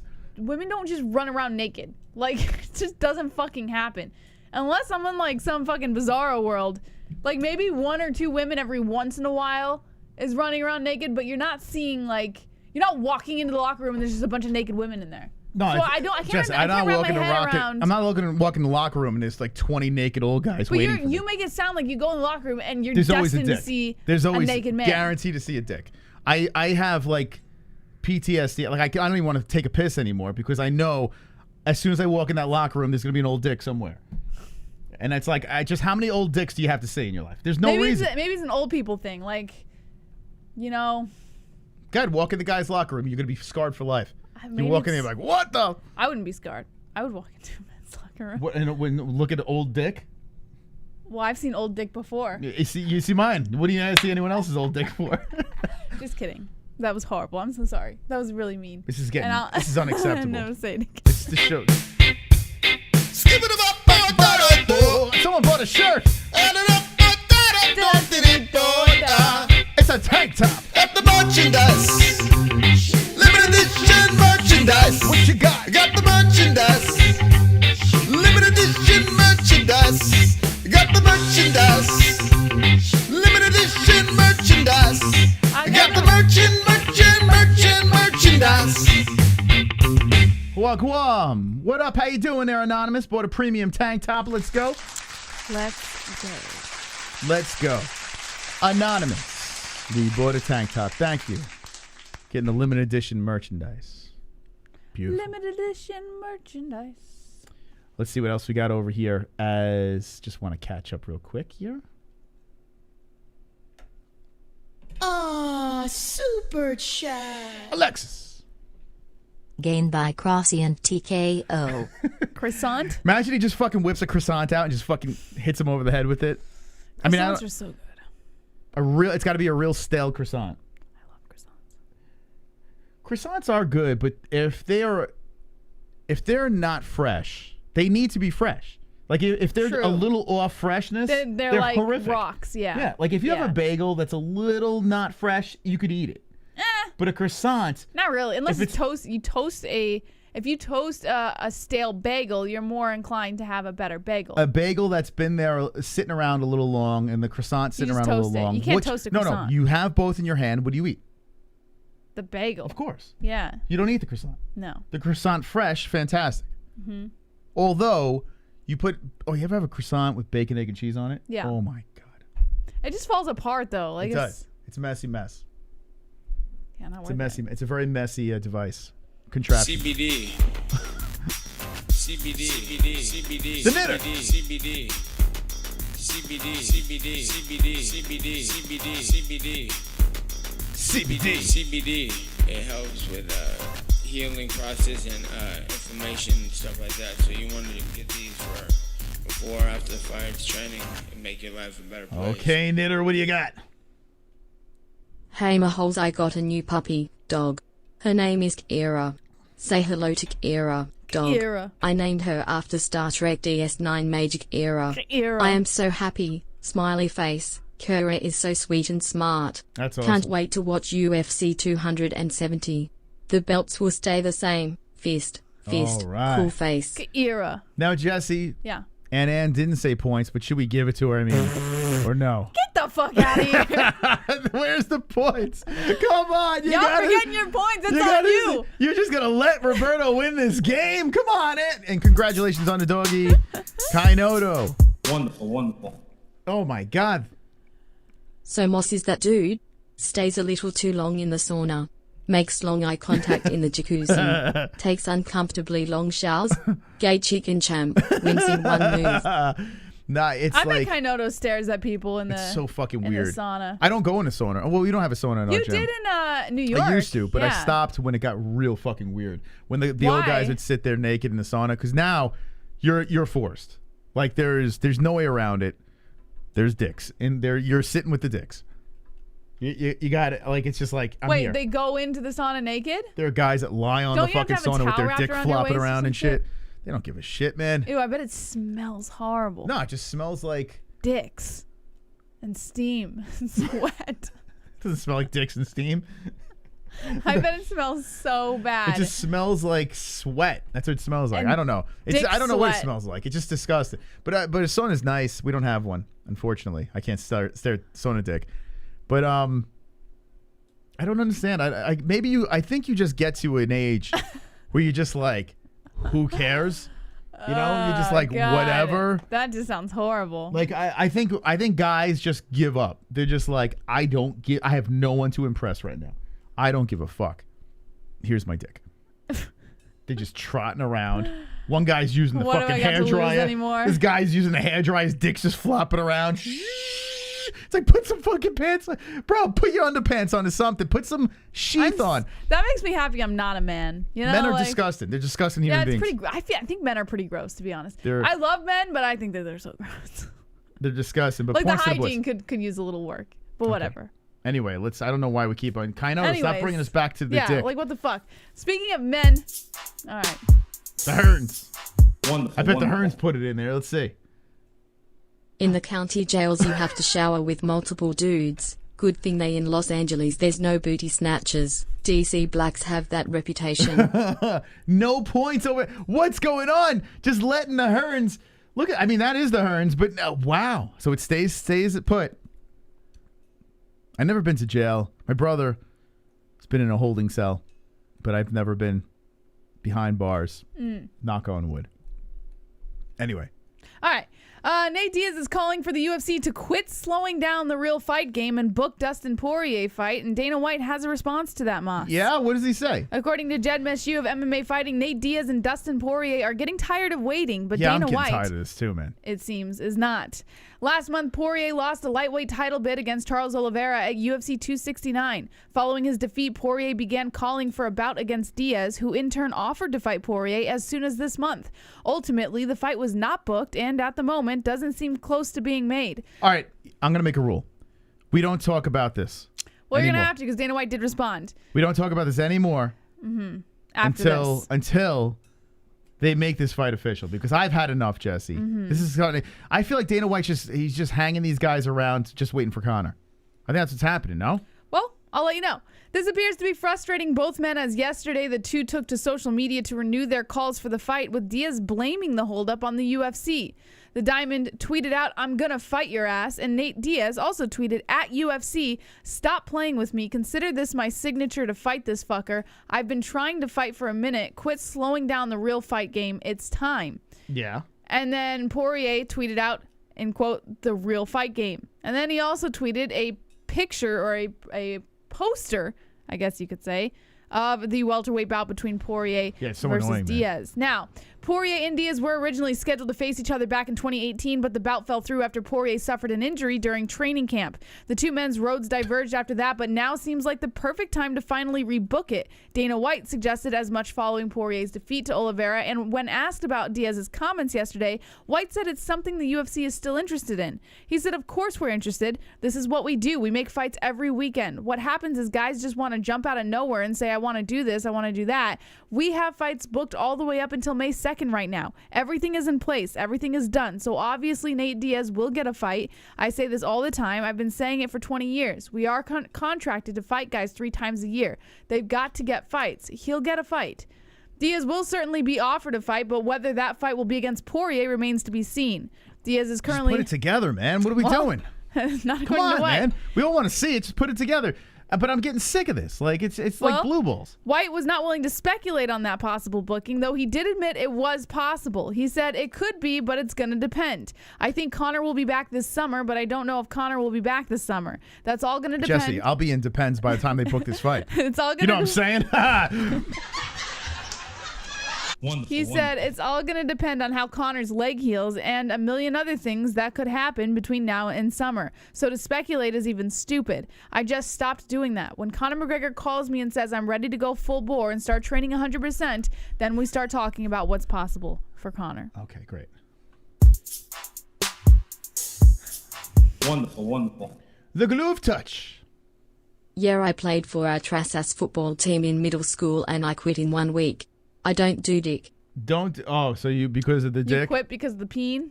Seems like you quit playing the points game, too. You forgot to say points to glove touch. What are we doing here, glove touch? Come on! So is that why you quit? Man. Damn, man. But isn't that something that all men have to, like, endure in order to be considered a man? In high school, it's pretty messed up, though. Like, in high school is a tough time. Oh, that's like bullying time, right? Like, that's the time where you know, the locker room is like it's not a safe place, you know, when you're in high school. So it's like, I don't know, that's a whole thing. I don't get it. It's a whole thing. Chicks just aren't the same. We don't give a shit.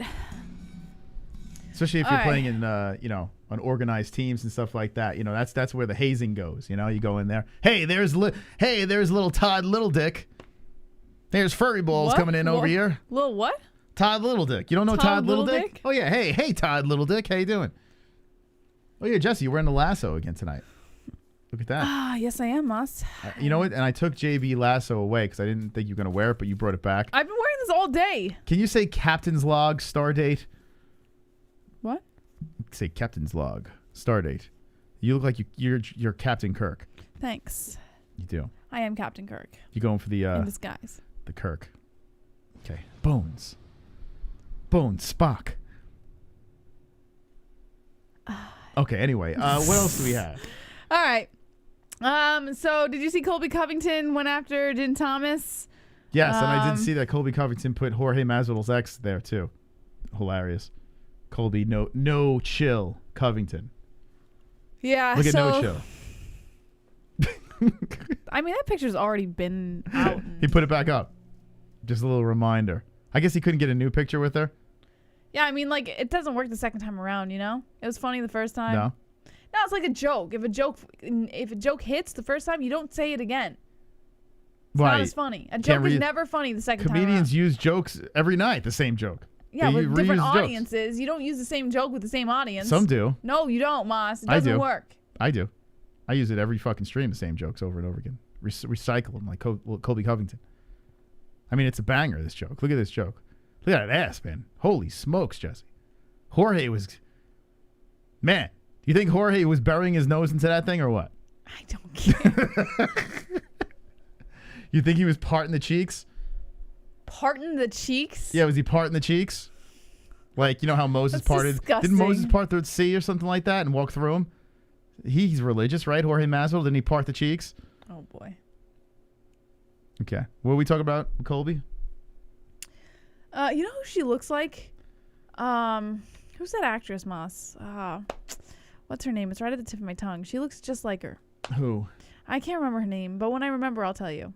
She looks like an actress, like a Hispanic actress. She looks like the Deadpool's girlfriend stung by a bunch of bees. No, she doesn't. She looks like oh fuck, what's her name? I can't remember her name. I don't know.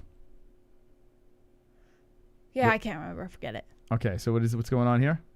Dean Thomas? Yeah. So, according to Josh Ivanov, BJPenn.com, Colby Covington roasted Dean Thomas during the live UFC interview.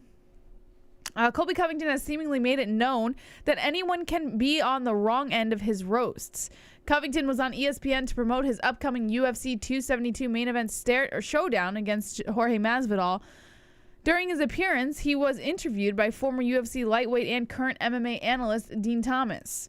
During the interview, Covington decided to take aim at the UFC veteran. Thomas is the current trainer and friend of the former foe of chaos, Tyron Woodley. Covington commented that Thomas was nothing more than the former UFC welterweight champion's water boy.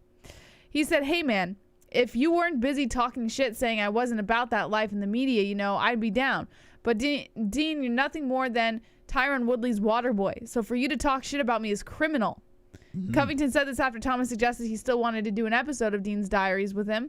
Colby Covington previously fought Thomas's student Tyron Woodley in September 2020. After years of back and forth trash talking between the two, the bout was dominated by chaos. Covington won the bout by 5th round TKO after Woodley suffered a rib injury. The win later earned Covington a second shot at UFC welterweight champion Kamaru Usman. Okay. So what was the story about? It was about Covington going after Thomas. Oh, okay. Yeah, the water boy. Woodley the water boy? Water boy Thomas is Woodley's water boy. Woodley's Dean water Thomas. boy, yes. Oh my God, Colby, you were so edgy, bro. Yeah. So edgy. By the way, the Hearns is down on his stream bossage. Oh boy, he's half life, Jesse. He's half life. We need to take him out. We need to go points to the boys, take out the Hearns, take the stream boss, and get yourself a spinny Rooski over here with 57 minutes left in the points game. Who will win? The Hearns in first place at 153. Currently the high scorer, Hearns as well. Belt on the line. Who will be the FOOK Friday champion? Tonight, the winner gets something from Sheath Underwear. Oh, heck yeah. Our brand new sponsor. So, Moss, do you ever have those phases where you're just fucking craving sugar all the time? that's like every day. Right? It's not even a phase. It's called every day. I love sugar. The last day or so, I've been just wanting to eat shit. Just complete shit. Cookies, croissants, candy, Wait for it. s'mores. Wait for it.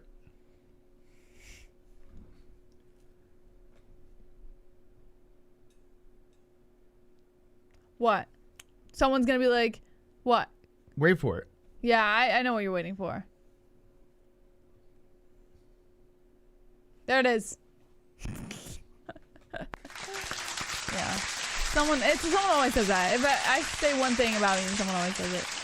Okay, thank you, John. Appreciate that. Anyways. Okay? Yeah, I was just wondering if you have those moments. It's every day. Maybe you're pregnant. I am pregnant. Yeah. Yes, I am pregnant. Any other stories? Real quick, I want to answer Carl Grace's question. The Yes. sheath underwear is made of modal and spandex for the men. And for women's underwear, it's made of a modal elastane fabric mix. So, it's pretty fucking comfortable. And it helps with absorption, and it helps with a cool touch. It keeps you nice and cool when you're wearing it. So it's very breathable underwear. Yeah. Feels good right now. I feel good in my sheath. You do? I do, actually. I feel very comfy. I feel so so cozy right now going through the stream. This might be the most comfortable I've ever felt. Yeah. Thank you to Sheath.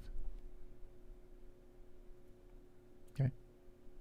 All right, Jesse, we're going to do this, or we're just going to stare at the screen? Something in my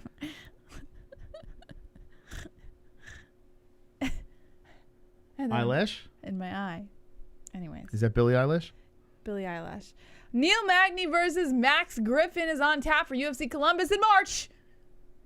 And this is a good one, Moss. According to Jesse Holland of MMA Mania, UFC has assembled a welterweight matchup between longtime veterans Neil Magny and Max Griffin for the upcoming UFC Columbus MMA event on March 26th at Nationwide Arena in Columbus, Ohio. Magic MMA first reported on the booking on Friday. Magny, 25-8, who's been clamoring for a crack at Khamzat Chimaev, is Am I supposed to care about this? Yes, it's Neil Magny. He's I know. looking for I like Neil Magny. He's a nice guy, and Griffin, wasn't he the guy that punched the guy's ear off, his head, right? His ear. I think that was Griffin. Yeah. But for some reason, I couldn't care less. I don't know. Is this a headlining fight? Not that I'm aware. Oh, okay. They didn't say that, but it could be. No, I don't think it's gonna be a main event. So this is gonna happen in Columbus in March. They didn't say where on the card they were sitting. They're gonna sit on the card. UFC Columbus will be headlined by light heavyweight showdown Jan Blachowicz. Oh, okay. Versus Rakic. Rakic. What? Oh, Blachowicz versus. All right, that's good. Yeah. So elsewhere on the card is also Matt Brown and Brian Barberena, who will collide in a welterweight action on that same card. You know, I had such high hopes for Neil Magny. Didn't he come from The Ultimate Fighter back in the day, like way back when? I like Neil Magny. And he's had his ups and downs. And yeah, I don't know why you don't like But I don't know. Magny. I just feel like he's just that forever, like, gatekeeper type guy, you know? Like, just kind of floating around. And some people want to fight him. Some people don't. Some people care. Some people don't. I don't know. It's bizarre. Like, it's a weird thing with Magny. But, hey, he's still in the UFC. He still keeps it competitive. And he'll fight anybody. I'll give him credit for that. The dude is not afraid. He'll fight KHAMZAT. He don't give a shit, Neil Magny. But credit to his toughness. But, man, I'm just like, all right. Yeah. When they put this fight together, like, oh, the fans going to go crazy over this one. Oh, wait until the fans get a load of this. So, Columbus in March. What is that? What's the date on that? March 28th, I think it was. That's a fight night? Yeah. March 28th. Let's take a look at that card. I believe it's 28th. Whatever that Saturday is. March 20-something is the Saturday. We'll just go to old Jan. You know? Jan Bloch. You know old Jan Bloch? Who wins that fight? Rakic and Blachowicz. Rakic. You think so? Rakic. Come on. Really? Yeah, baby. No, I don't know, honestly. You really think he beats Blachowicz? Maybe. Who knows? Who knows with these guys anymore? Nah, Blachowicz is... These light heavyweights and these heavyweights are just... He's going to take out some aggression on Rakic. I think, at least. I don't know. But then again, Rakic is pretty good. I don't know. Rakic is... He's another one. Like, was this the fight? Yeah, Thiago Santos, where he was just... I don't know what the fuck. He laid on Smith and kind of tormented him, right, in that fight. And then Thiago Santos, didn't he lay on him too? I can't fucking remember. I don't know, Mas. I don't remember anything anymore. Why is my memory so bad? It's post-COVID. Like, I don't remember shit anymore. Let's see what else on here. Michelle Waterson versus Amanda Hebas. You know what? Not a bad fight. Not a bad fight. Gatekeeper versus Hebas. Sarah McMahon still doing it against Carol Rosa. Oh, Askar Askarov, the undefeated one, versus, whoa, this is a banger right here. I like this. Kai Kara France versus Askar Askarov. What a fight that is. Oh, that's good. Okay, I like that one. How is this not co-main? This better be co-main event. How is Michelle? Get the fuck out of here. I don't give a shit how long Michelle Waterson's been in the UFC. A company lady, Jackson Wink. Hebas with a little buzz behind her, but didn't she lose? Yeah, two fights ago. Yeah, Marina Rodriguez, which is not necessarily a bad loss. I like how you say Rodriguez. That's how you're supposed to say her name, apparently. Nice. She beat Jandiroba. Wonderful, wonderful. Also known as Rob Schneider. The proprietary pouches cradle your junk like a soft glove touch. Points to glove touch. There you go. There we go. There we go. Glove touch, see? Look at that. Thank you. I will say this, Carl Grace. He said he's a boxer guy, and she sells boxer briefs. And I will say, as a female, boxer briefs are much more attractive on men than boxers. Yeah, I used to wear boxers, too. Boxers look like you guys are like 5-year-old boys. No, boxers just learning is how like, to wear underwear. It's like sloppy. Like, I used to wear boxers, too. I was all into it. Boxer I loved briefs, boxers. Perfect. And I stopped. I'm like, what am I wearing? It wraps around you guys perfectly, and we get to look at what we want to look at, but we also don't have to see what we don't want to see, you know? It's perfect. Yeah, I don't know, man. What do you guys wear in the chat? Like, what kind of underwear? Ladies, too. What are we wearing? You wearing, like, big G-strings, or what's going on? Guys, you wearing boxers, briefs? What are we wearing? I want to know. Briefs. I'm actually curious now, before we get into the, you know, I'll go back into that card.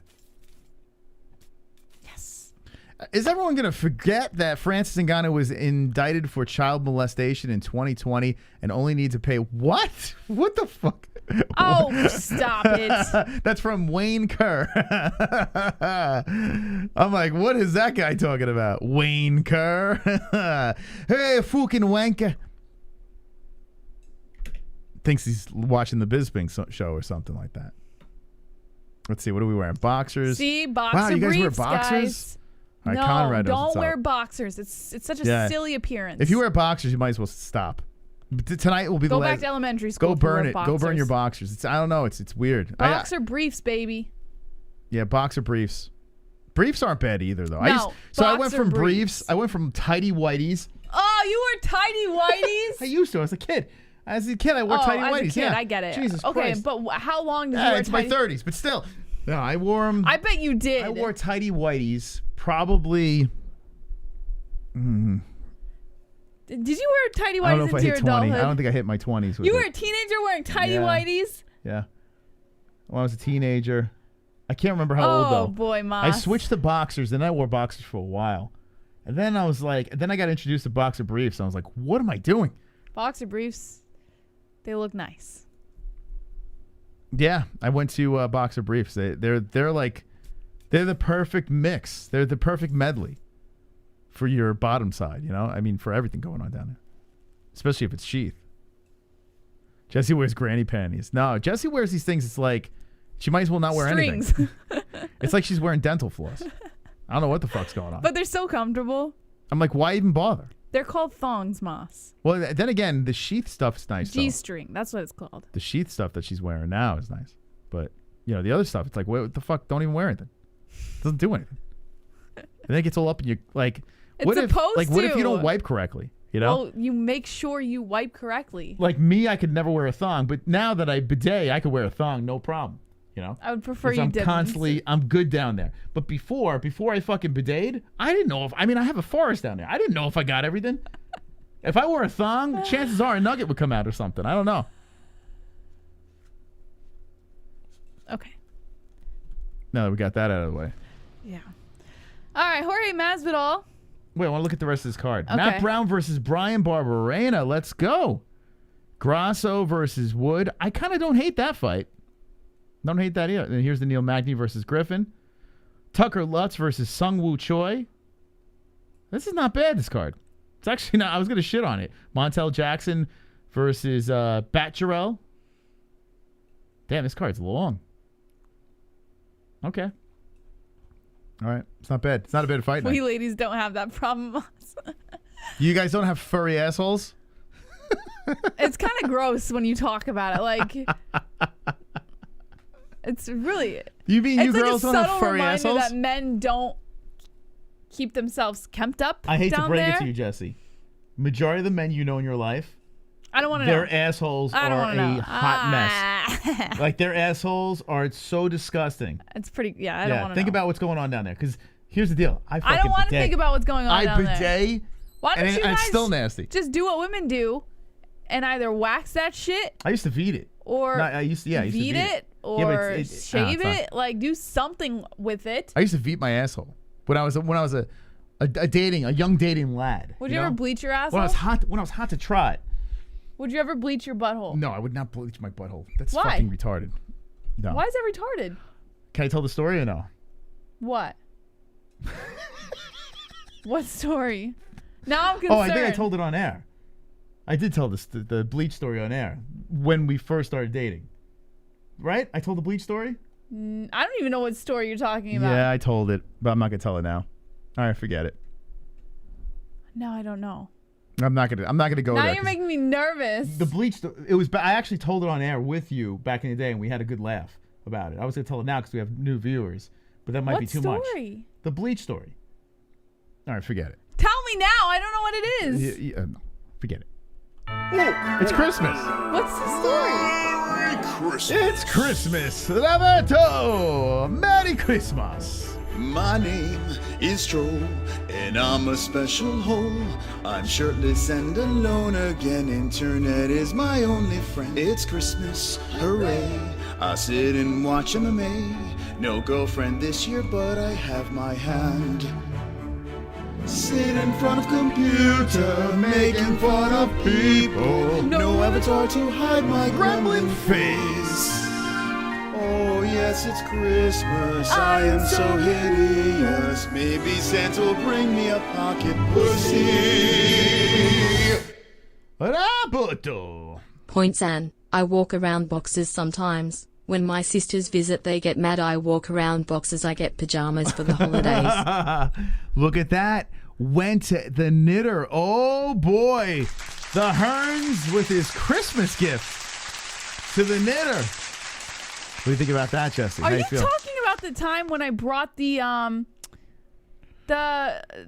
bleach on air? Yeah. When we were in the Orange studio? Yeah. Oh, I remember that. The Orange Studio. I told a girl I used to date, you racist bleached the brownie lol points me.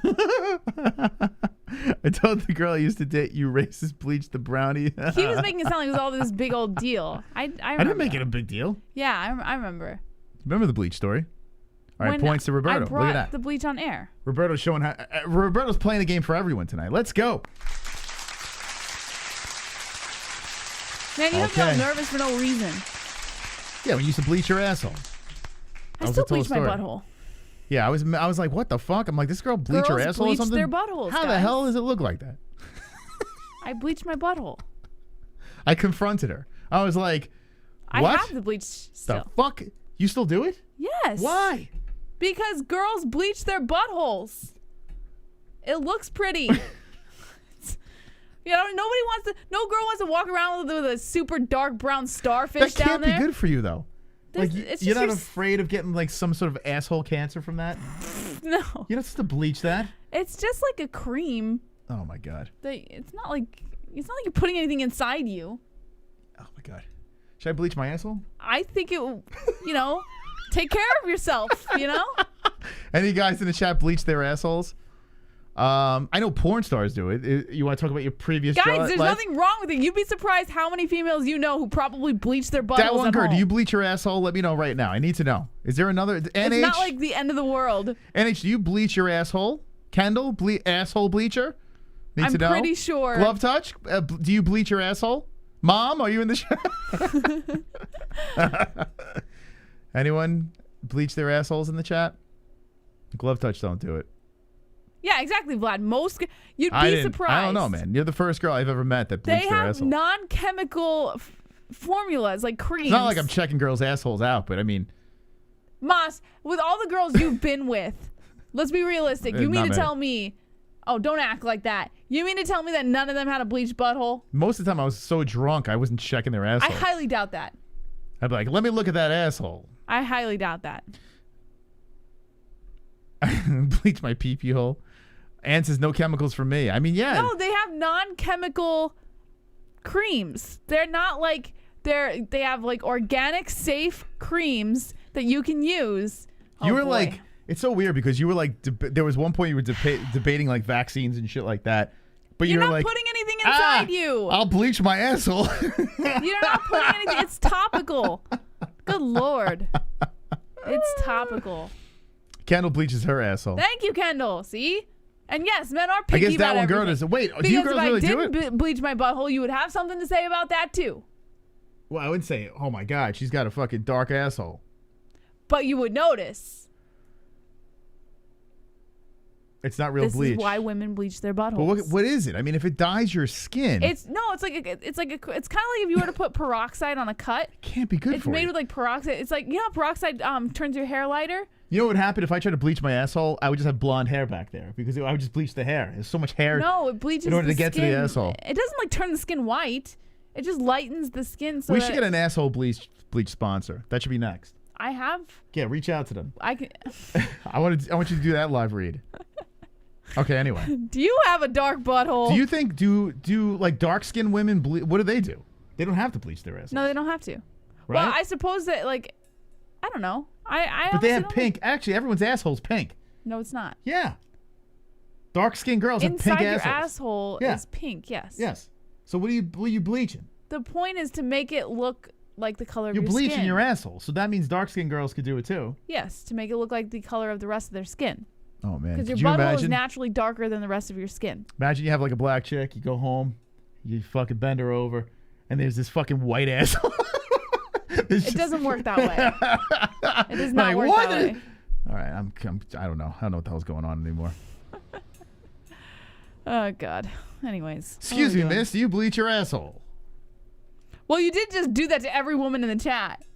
You Well, asked yeah. them individually if they bleach But their they're assholes. MMA holes that we can talk about this. We can talk about this like adults, right? No, it Oh my doesn't, God. Brewster. Are you fucking retarded? So what are you gonna tell Ellie when she gets older? You gonna tell her to bleach her asshole? If Ellie came to me with questions, Oh my God. I would just tell her, I'm listen. gonna have to talk her out of it. That's not your business. I'm gonna have to step into that conversation. No, like, you Ellie, will not. When did you start Your bleaching father your does asshole? not. When I was a teenager, I think. What? Does your father know you bleach your asshole? No, my father doesn't know any of my personal business. He doesn't even watch the show. I would never tell my father. Papa J. But my mom knows. Oh, man. Does your sister bleach her asshole? I don't know. I've never asked. She Ask probably her. does. Yeah, ask Monica if she bleaches her asshole. Yeah, she does everything else. She probably does. You think she bleaches her asshole? Probably. Fucking A, man. Yeah. Next holiday party, we're going to have to everyone spread their cheeks. Does your mom bleach her asshole? I don't know. I've never asked. What do you... You're lying. I don't think my mom does. You don't think she's an asshole bleacher? Nah, because like she's like, you know... Yeah, no, I don't think she would bleach her butthole. I just don't understand it, to be honest. Like, I mean, hey, whatever makes you feel good. I mean, women put fucking bags in their chest. Think about it. Breast implants. People they literally get put out surgery to get bigger breasts. Mm-hmm. Like, how ridiculous is that? Men do it with the penises. Not me. They wouldn't even know where to put it. They wouldn't even know where to start with me. Oh God. All right, let's get back to the news. Stop talking about this. Okay, this Jorge stuff Masvidal. here. You're making me sick to my stomach. Can't wait to say I told you, bitch. After Chael Sonnen's career-ending Jorge Masvidal, fight. take this. I'm just gonna keep this. I'm just gonna keep this here. Okay? What'd you say, Jorge? Bang. Okay, go ahead. According to Steven Morocco of MMA Fighting, Jorge Masvidal can't be too mad at Chael Sonnen's recent comments about him, but he still looks forward to proving the retired fighter and commentator wrong about gambling on his career with a grudge match against Colby Covington at UFC 272. Yeah, could you? I see Glove Touch says he's gonna need therapy after this. Could you imagine finding the channel tonight? Hey, I like this thumbnail. Well, you went there, Moss. I like UFC fights. We do too. Usually, it's Friday nights. Is a bad night to tune in if you're new to the show. But we do a little news and some crazy game, and we talk about bleaching assholes. But tomorrow, we'll be talking about all the fights in depth. Although we did speak about the co-main and main pretty. I don't give a fuck. Anyway, go ahead. Back to Jorge. Jorge basically said, quote, I personally like Chael, a little bothered by that comment, but it's kind of like it just sets up the fucking mountain to be a lot higher. When I climb it and Chael's like, I can't believe you climbed that mountain, I'm going to be like, I told you, bitch.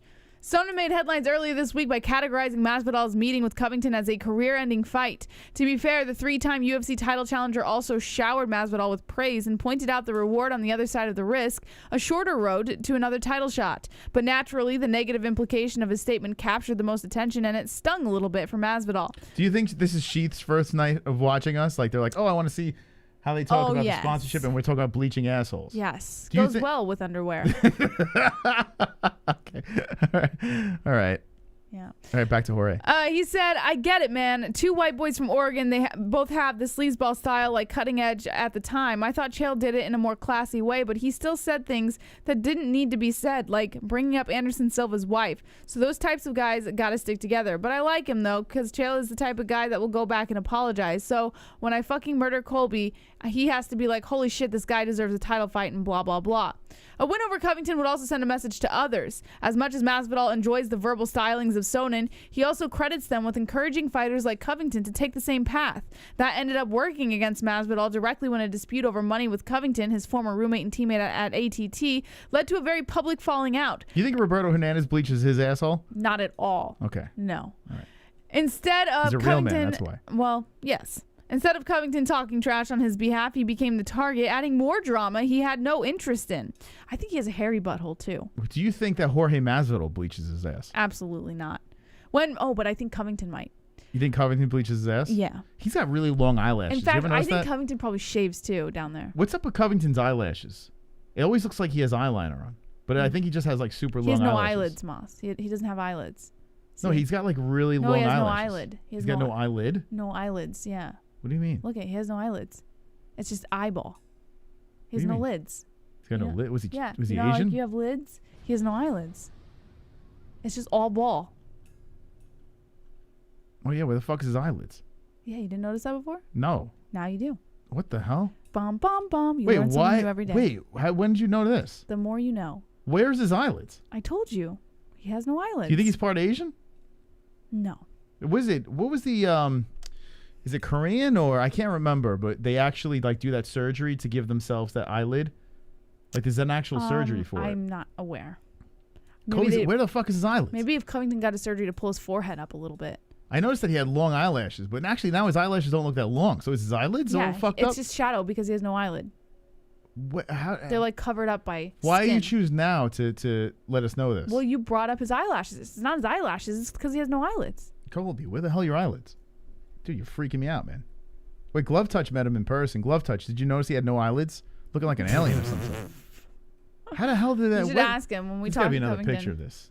The fuck? He has no eyelids, Mom. Is that why he always wears sunglasses? Yeah, look at that picture down there. Let's see. You know who he looks like in this picture? The guy from The Boys, Homelander. Okay, let's see. Stop moving, Cole. Where the fuck is his eyelids? I told you, man. Oh my god, that's so weird. Dude, was he oh, I see a little bit there. Actually, Well, no, it's I because think his eyes were closed. But when he's looking straight, like he has no eyelid. It's not much. He's got limited eyelid. Okay. What were we talking this about? is the first time you noticed that he doesn't have eyelids? I feel like I should have told you this a long time ago. Anyways. You think that's why he kissed Donald Trump's hand? Is that why? I'm confused. Because he has a delicious hand? But what does that have to do with his eyelids? I don't know. I'm just asking. Okay. When Masvidal looks at the matchup with his rival, it's more than just settling a personal grudge. It's Hold about on, taking Jesse. a stance. Keaton Mills says, I watch your channel anytime I can rent the pay-per-view. Can't rent the pay-per-view. Oh, can't rent the pay-per-view. LOL, so that's quite a bit. Thank you for your channel.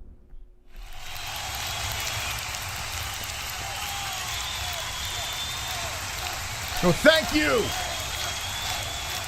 Thank you. Keaton Mills. Thank you for being a friend. And rest in peace to Meatloaf. It's about taking a stance on what the sport should be rather than what it's become. A contest of wills versus an insult comic edition. As Sonnen did with Silva, Covington has made Masvidal's personal life fair game, and Masvidal wants to let the world know in the most violent way that trash talkers don't ultimately prevail in the sport, and you can get paid handsomely for knocking them out. So Chael Sonnen, he has been on He didn't say fire. anything negative about Masvidal. He said like one little thing. And No, that's pretty fucked up. But though, no? Masvidal ignored all the positive things that Chonen said, and that is Chonen. I just called him From Chode? Chonen. Chode Sonnen? His name is now Chonen, guys. Masvidal ignored all the positive things that Chonen said about him. Chode Sonnen. And only focused on the one negative, which is pretty fucked up. Chael Sonnen. Chonen. He's been doing very well. His channel will have 1 million subscribers in no time. He's let me talk about doing all that shit. He could get all his predictions wrong, no one cares. And then he says that this is a career-ending fight for Jorge Masvidal. Career-ending. One thing that Masvidal clung to. Jesse. He had more positive things to say about Masvidal than negative. Let's be fair. Now, you're nixing all the positive things. If I'm Jorge Chonen said. Masvidal, I'd be like, well, Chael gets all his predictions wrong, so I guess I'm winning. Is that, that's what's But happening Masvidal here? came across as a big baby. But then again, that is a nasty thing to say to somebody, Jesse.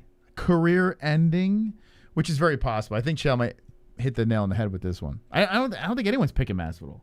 Who would pick Masvidal in this fight? You? Me. I don't know. I don't remember the last time I picked him. But then again, I picked Darren Till over him. That didn't work out too well. But You picked Darren Till over Masvidal? I did. That was the first time I actually picked Darren Till, remember? I think I picked Darren Till over Masvidal, You too. picked Darren Till every fight. Yeah. I picked Darren Till over Masvidal, and that was the first and last time I ever picked Darren Till. Anyway.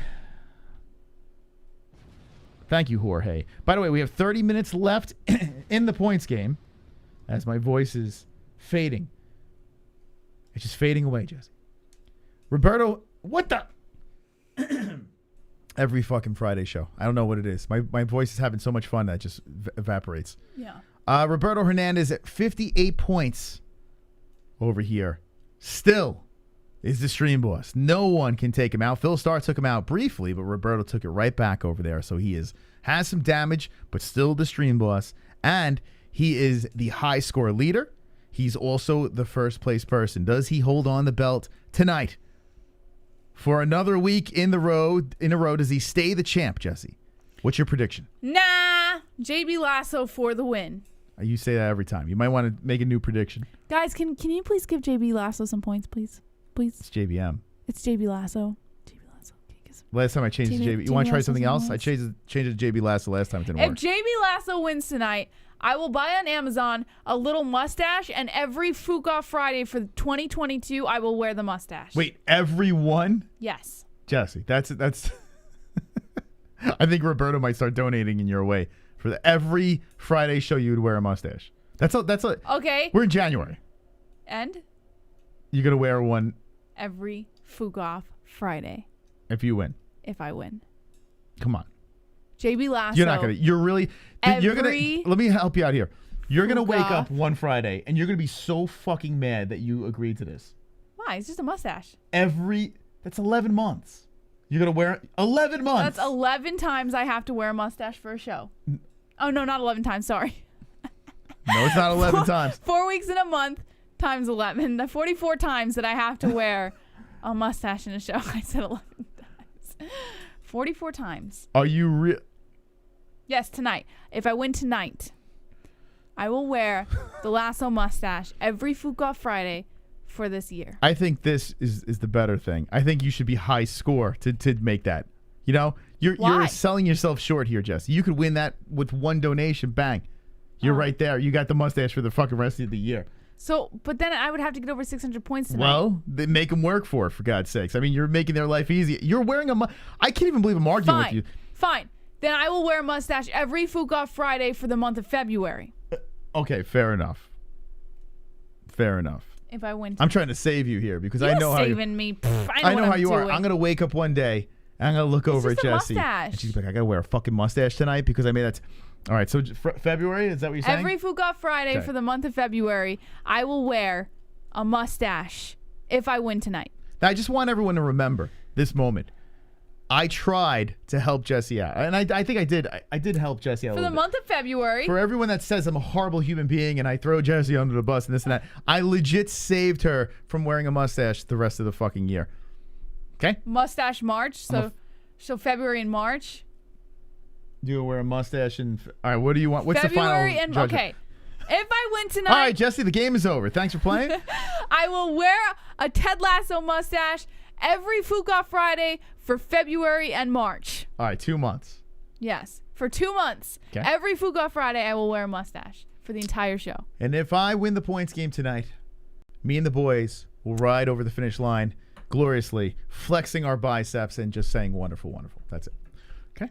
All right, there we go. Good luck, Jesse, and good luck to myself. Good luck to Roberto and everyone playing. Wonderful, wonderful. Vlad. Only serial killers wear tighty whities as a grown man. Also, trimming your ass hair as a man is super gay. Like, who are you trying to make your asshole pretty for? Your boyfriend? Well. So, all right, can I answer? I'm a guy. Can I answer it? But, okay. All right. All right. So, I used to, when I was in the dating scene, I used to veet my asshole, okay? Now, I didn't make my legs, like I didn't shave my legs to the skin. And no man should. That's fucking disgusting. I just buzzed them. But the reason why, let me just say something here. The reason why I took the hair out of the asshole is because I didn't have a bidet then, and I was so afraid of the stink. Like, I didn't want to meet a girl, go out at a club, really why you did have the swamp ass. Yeah. I didn't want to have no swamp ass, and then when we got down and dirty, my swamp ass. You know what I'm saying? Like, I didn't want my swamp ass. Do you not wipe? Like, when I do you didn't wipe. have a bidet? I do wipe, but now I got the bidet, I feel a lot better. I feel more comfortable. But back then I had to take care of the business down there. I had to do it. I didn't want the swamp ass happening. Oh. You know what swamp ass is? That's fucking disgusting. I know it's disgusting. You have to wipe, Moss. Like, listen, you gotta clean yourself. You guys have pregnancy. We have swamp ass, all right? Pregnancy is not even the same. It's the same, Jesse. It's the same. Trust me. It's the same. Oh, I mean, my right, God. boys? Am I right? Tropic Tom. I came for my holes, but instead I get the Bleacher Report. Points to Moss. Let's go, Tropic. Let's go, baby. See, Tropic putting the points in the right direction. I like that. I like how he works here. 60 points. I still got a shot at winning this fucking game. I still got to make my picks, too. At the very end, after the points game, I'm just going to try to run through the picks as quick as possible. All right, so there we go. Hearns, 155. Moss, the 60. JBM, 58. What a game. And 12. 4 glove touch. And Kendall with the zilch. The zilch. D-Man and the One-Eyed Nicole were playing, but we have 2 spots available. $2 if you want to get in at the end. I don't know. Anyone could win tonight. Get that sheath underwear. Hell yeah. New subscriber. Someone that clearly bleaches his asshole. Mohid Nadeem, let's go. Let's go. Go, champ. Wonderful, wonderful. I can only imagine if you guys would have never taken out the $40 merch. Dono lol, me and Kiwi broke it. Did we take that one out? Yeah, it's been out for a couple of years now. Oh. That was gone. It was the Mike Perry like Scream donation. Oh. But we substituted it for, you know, the FOOK Friday giveaway and the fucking goat milk giveaways and shit like that. It was getting out of hand. It was just like, it was shit going in all different directions, and we had to stop. But anyway, thank you, Roberto, for the donation. All right, let's finish up these stories over here. Oh my God. Cody Stamen. What is he wearing? Why is he dressed like I guess he's trying to be cowboy. That's not a cowboy, Jesse. That's not a cowboy. I know cowboys. Brokeback Mountain. That shit is Brokeback as FOOK. What is going on here? What's with the fluffy jacket? Cody Stamen said Said Nurmagomedov is a big name, even if he's not related to Khabib. Was he wearing chinchillas on his shoulder? What is that? According to Ken Hathaway of MMA Junkie, there's a big name across from Cody Stamen on Saturday at UFC 270, even if that name is no relation to one of the all-time pound-for-pound greats. Stamen takes on Said Nurmagomedov in a bantamweight bout on the main card, and even though Nurmagomedov is not related to former UFC lightweight champ Khabib Nurmagomedov, despite many fans presuming they're cousins, Stamen said he recognizes his opponent as a big opportunity for him despite no family ties. Ahead of Stamen's fight, he spoke with MMA Junkie and other members of the press at Wednesday's Media Day in Anaheim, California. The full interview ahead of UFC 270 can be found at MMA Junkie's website, which is where we got this one.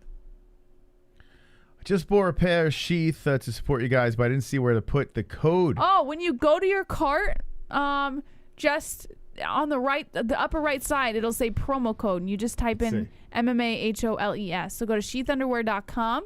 Sheathunderwear.com. And then go to products. And find something that you enjoy, Moss. Okay, let's put in. I like these bulges, Jesse, turning me on. Mm-hmm. BMF. Yeah, I got these. These I have on right now. Actually, I have these BMF pants, literally on my. So you pick your junk size right now. Okay, so add to cart. Mm-hmm. And then go to checkout. Okay. And at the top right, you're going to see gift card or discount code. You're going to type in MMA-HOLES. Let's try it. Capital or no? It doesn't matter. HOLES. Click apply. Apply it. And it's 20% off, my friend. There you go. That's pretty easy, actually. Yeah. Yeah, I got my BMF pants on because I'm the baddest motherfucker. There you go. Shout out to Sheath. Yes. All our sponsors down below. Check them out. Get the deals. All right. Are we done with Cody? By the way, Cody Stamen's going to catch an L. Again, another one. This is crazy. This is crazy, Jess. Let me tap in here. You know what? I'm going to start like plucking some picks in. Mystic Moss me in. Let's tap it in. If you want to come to our Pick'em League, it's the MMAHoles.com. 600 players, only one goat milk champion. I did my picks already, Moss. Let me see. I'm going to leave this open here. Cody Stamen, I think I'm going to go against him. Although he needs a win. Let's open it. Let's expand all these. Got to make my picks.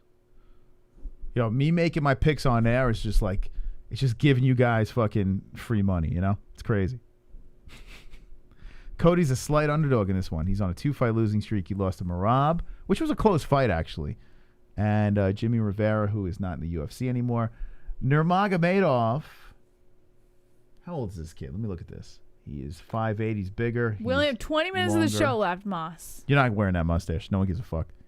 No one wants you in that mustache, Jesse. They want me to win. Well, I'm only saying this because of your 2-hour picks. What are you talking about? You know, you take like 2 hours to make your picks.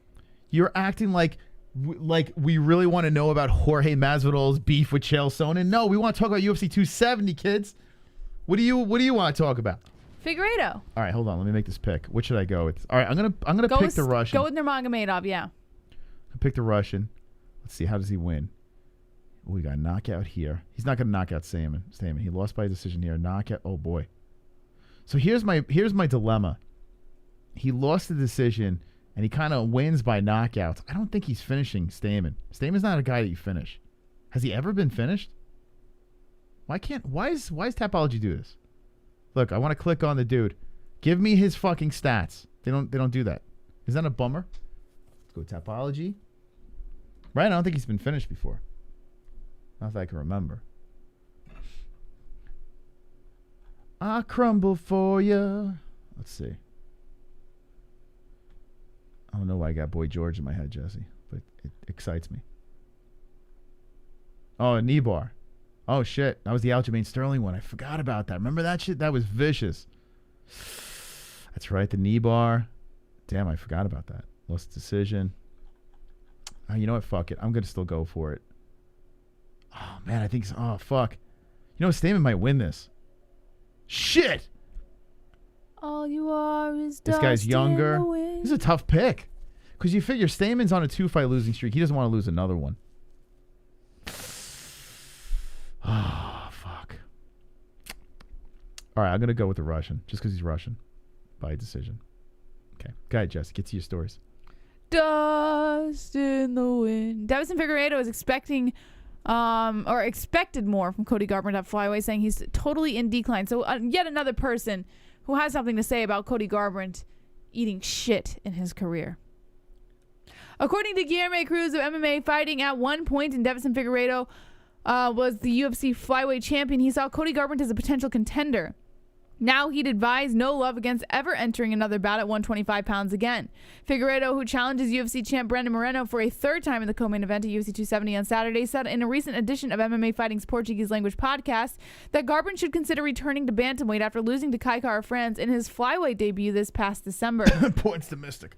Garbrandt won the UFC Bantamweight Championship in 2016 with a masterful performance over Dominic Cruz when then lost 4 of his next 5 Octagon appearances before cutting down to flyweight. No Love was knocked out in all but one of those contests, and Figueiredo believes that extra weight cut made it even worse for the American. With such a skid, Figueiredo no longer entertains the idea of possibly facing Garbrandt in the future because he said Garbrandt is totally in decline. That said, Figueiredo also wouldn't advise No Love to hang up his gloves.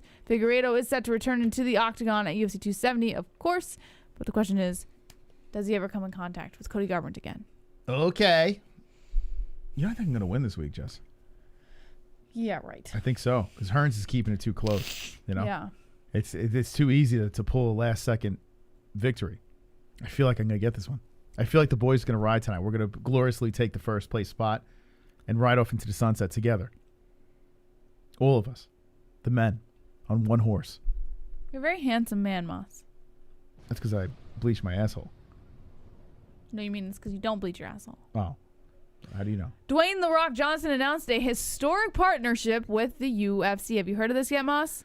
So I watched him on ESPN. Is this what you're talking about? The ESPN thing? So he's collaborating with a popular sports manufacturer, Under Armour, for a few years now. All right. Creating a brand dubbed Project Rock. Okay, let me just talk about my feelings on this. So everyone's going to be walking out with his shoes, Project right? Rock. His shoes. Are the fighters getting paid? They're Under Armour. Under Armour's creating them. And how does this go around the Venom stuff? Well, Venom is apparel. And this is more... Are fighters getting a cut? Footwear. Every fighter apparently is walking out in the Rock shoes. Under Armour. It's the official footwear partner of the UFC now. So are the fighters getting any cut from this thing? Well, he said... That's the first thing that jumped into my mind. The Rock said all athletes and teams will rep Project Footwear, engineer for the hardest workers in the room who walk the walk. Nothing that fighters are going to get anything. Well, the announcement comes at a time when the UFC's athletic wear has been radically changing. The promotion notably had Reebok become the official athletic sponsor for fighters in 2015, but their partnership expired in 2021, and the UFC turned to decide to go with Venom to make new fight kits. However, while the clothing partnership with Reebok expired in 2021, the footwear sponsorship was still active up until last week. The ending of the deal left the door open for Dwayne "The Rock" Johnson and Project Rock to swoop in and become the UFC's official footwear partner. So, since the fighters were seeing some sliver of the Reebok partnership, I would assume that they're going to be seeing some sliver of Project Rock. There was no mention of that. Like, that's in a time where everyone's like bitching and complaining about, you know, fighter pay. It's good. It's just good publicity to just go out there and say, hey, all the fighters going to wear the sneaker and they're all going to get a cut, you know, a little taste of the profit. That just would solve so many problems. Yet I was watching this ESPN interview and I almost wanted to vomit. Like, I was like, oh my God, can someone please say that the fighter's going to get something out of this? You know? Yeah, I would assume. Don't let everyone assume, because what's going to happen is these tards on the internet are just going to go crazy and be like, they're not getting anything from it. Well, that's not necessarily true, because they said that Project Rock took place of Reebok in their official footwear sponsors. So the fighters were seeing a sliver of the Reebok deal. So most likely they are seeing. We're assuming that they do a sliver of the Project Rock should deal. just come out and say it. It wouldn't make sense for them not just to. So you could, you know, squash the Nudniks. Because that's the first thing that jumped into my fucking head. I was like, oh my God. You know what's going to happen? Everyone's going to be like, oh, the fighter's getting it. You know, like going crazy on the internet. And I was waiting the whole time. It's like, please, come on, Rock, say something here. Yeah. Didn't say a damn word. It's like, everyone's going to be wearing my shoes, and I'm going to make even more money than I already have. And by the way, The Rock looking slim too now. Have you seen him? He's jacked. He's always jacked. Yeah. But he's looking shredded now. Really? I saw him in the shirt. Maybe he's about to do a new movie. Go to IMDb. He's looking fucking shredded. Go to IMDb and type in Dwayne Johnson. I beat off 2 times to it. I jerked off to The Rock. Or maybe he's just getting old. I was rock hard. He is getting old, but no. What do you mean? But he's in great shape. When you get older, you lose weight. No, he's in great shape. Oh, shit. I shouldn't have X'd out. Ah, damn. I always X out of the wrong thing. There was a funny meme. Shit. Did you ever see... it's an old meme. I guess it doesn't mean anything. All we are is dust. All right, what else we got here? Is that it? That's it, Moss. Thank God. That's it. Oh. I'm ready for the fights. I'm ready. I'm ready to talk about UFC 270, man. Like, I don't care about anything else. I just want to know what you're thinking. I want to know. Yeah. Oh, the Hearn. Colby Covington wants to kiss your hand. Donald Trump, can I kiss your hand? Kiss your hand. Kiss your hand. Trump, you have a delicious hand. The chip leader. Points me. Alrighty, Hearns boy. All right, here we go. But don't you guys want to see JB Lasso every Friday for the next 2 months? They want the boys. They want Come the boys on. to ride hard together. Points. JBM. 160. Points. Okay, how many minutes we got left? 11:57. The game is winding down. Still relatively close. If you really think about it, one spin shakes the whole damn thing up. Good luck to everyone playing. Me.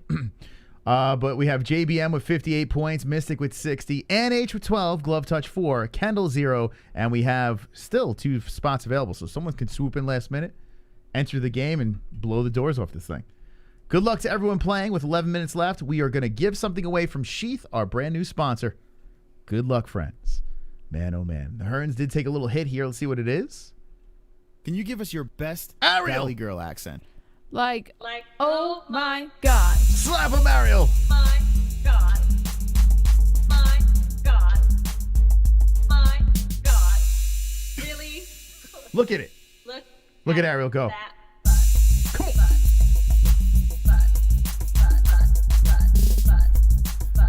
Oh, yeah, Ariel, slap away.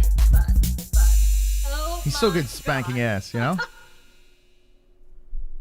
Ariel smacking the booty hairs. PTS Moss. B-Man, to the boys? Let's go. Let's go, B-Man. Let's go, champ. He believes. The B-Man believes in the boys. That we can take home. I believe. I have a dream, Jesse. Yesy. That the boys will win tonight. Take home that belt. Rip it from the Hearns. And be victorious. I believe in the people. Banding together. And being wonderful, wonderful. Wonderful, wonderful. Thank you. Thank you to everyone that donated. Did you see I put on Twitter... Let's see. At the MMA-Holes. Go follow. or go fuck yourself. Let's see. Since the Ariel donation came up. By the way, the Will Harris, Kamaru Usman retweeted our post. Could you fucking believe it? Oh my God. How did that slip through the cracks? I mean, the Nigerian Nightmare doesn't retweet anything. We had a little help from Will Harris, though. But shout out to Will Harris, Anatomy of a Fighter. If you missed that interview that happened on Wednesday, one of our favorite interviews. Good stuff, man. But look at that. We're sitting on Kamaru's. This guy doesn't tweet anything. So look at that. The fucking pound for pound. We on the pound for pound champs page over there. Shout out to the champ, Kamaru Usman, who should come on the show since we've been very supportive. Until Khamzat Chimaev fights him, and then, you know, it's going to be a problem, but I'm going to have some issues. But still the king. Still the king. So what was I looking for? I was looking for something here. Got sidetracked once again. You tell me, Moss. Tweets and replies. I slid on Ariel over here somewhere. You slid on Ariel? I slid into Ariel over here a little while back. How did that feel? So here's what. So here's Ariel's tweet. It says, most impressive thing to happen on the show from production standpoint in some time. Now, if you look closely, there it is. If you look closely to this thing, it's them having a little graphic looking very similar to the MMA-Holes, just saying. It's Adrian Ibarra. Like a little look at this, Jesse. What do you think of this graphic? What? Look at that. Right? Little graphic popping. What is this, Jesse? What's Looks that? Looks like some MMA-Holes shit going on. Looks very much like something that we've been doing. To be the best, I guess you got to steal from the best. I mean, the first MMA show to ever have graphics and shit like this go down.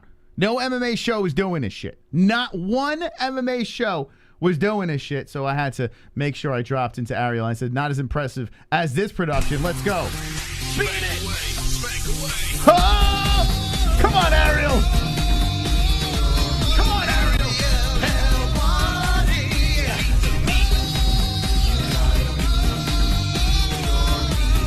Now Ariel didn't respond, Jesse. Well, because he doesn't like us. Remember, he has hurt feelings or something like that. I don't know what the fuck is going on with this guy. See, we don't give a FOOK here on the MMA-Holes. What did we ever do? You got to beat your meat, man. No response from Ariel, but I could only imagine. You know why? Because you know he checks everything out. He's threatened. He checks it all out. And here comes the Nidnicks. I was showing Ariel beating his meat. Shout out to the MMA-Holes. At the MMA-Holes on Twitter.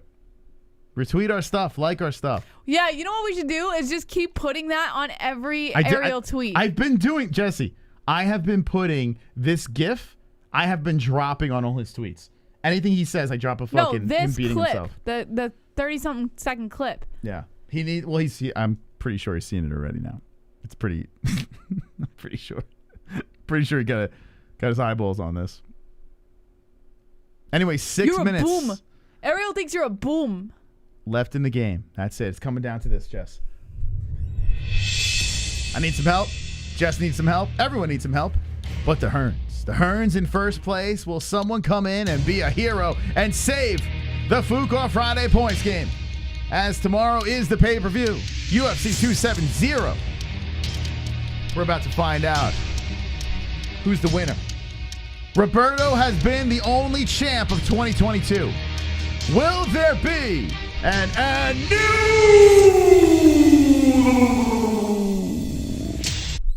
I see some action over here, Jesse. I just have to say something real quick, Moss. Yeah, go ahead.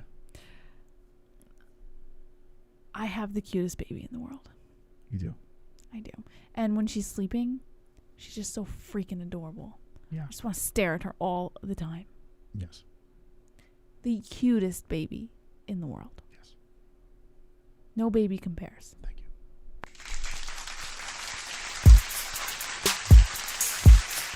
Wonderful, wonderful. Points me. I can build a better studio than him even with his sponsors, lol. Probably could, man. You know what, Roberto? Probably could. You know what?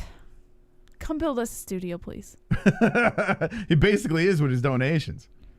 Thank you, Roberto. Thank you. Wonderful, wonderful. Okay, the Hearns puts 2 points on his name as he expands his lead. Trying to keep you guys on the edge of your seats here. Will he hold on to his belt for yet another week? The Hearns, the studio that Hearns built. Belt on the line. Hearns looking to get the song played for him once again. The high score, the FOOK Friday champion, the unbeatable one. Bum bum bum bum bum bum bum bum bum bum bum bum bum.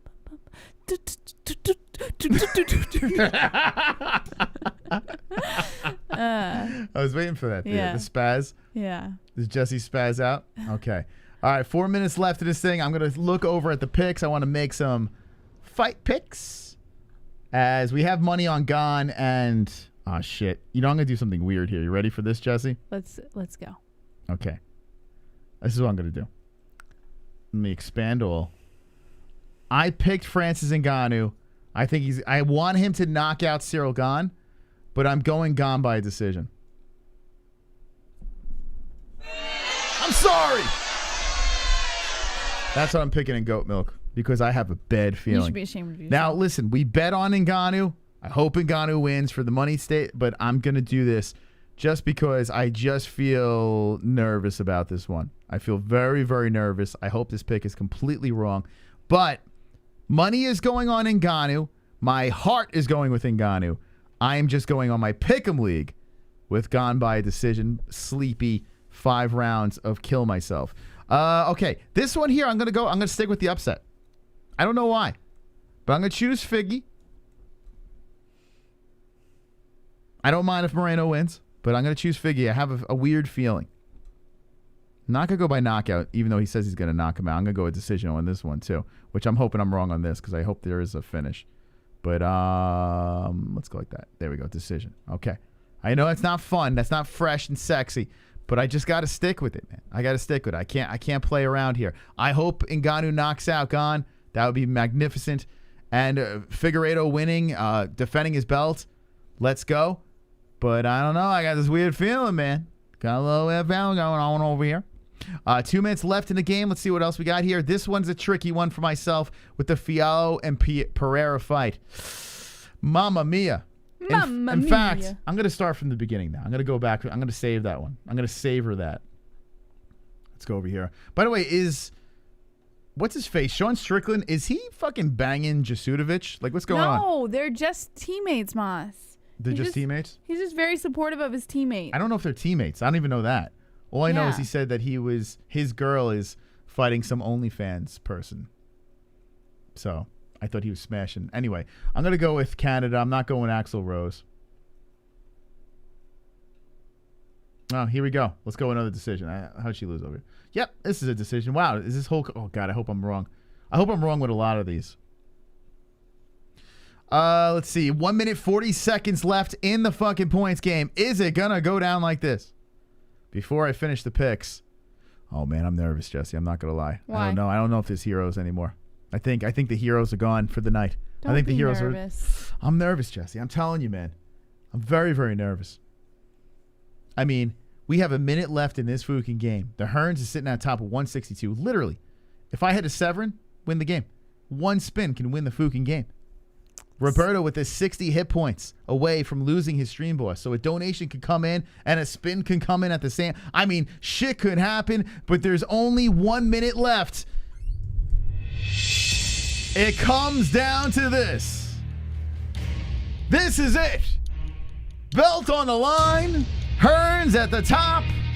Will it end this way? Or will we see an epic comeback? I am sweating right now. As time's a ticking. Oh my God, it's growing. I am incredibly nervous right now, Jesse. We have 30 seconds left in the game. The Hearns looking to hold on and still. Will it stay this way or will we have a last-ditch effort? Points, JBM. We're on the 15-second mark. Now down to 10. The Hearns saying last minute donos suck. It's looking good for the Hearns. It's looking wonderful, wonderful. Ladies and gentlemen, the game is over. The game is over. Boo! Looks like the Hearns is getting themselves some new chic, baby. As the belt stays, and still, the Hearns does it again. What? What? Fuka Friday. Champion. Fuka Friday. Here we go. Champion. Fuka Friday. Champion. Fuka Friday. He did it again. Champion. Hey, hey, hey, hey, sing it, chat. Champion. Fuka Friday. Hey, hey. Champion. The Hearns, the only Fuka Friday winner of 2022, also has the high score at 613 at this stage of the game. He's got all the belts. Champion.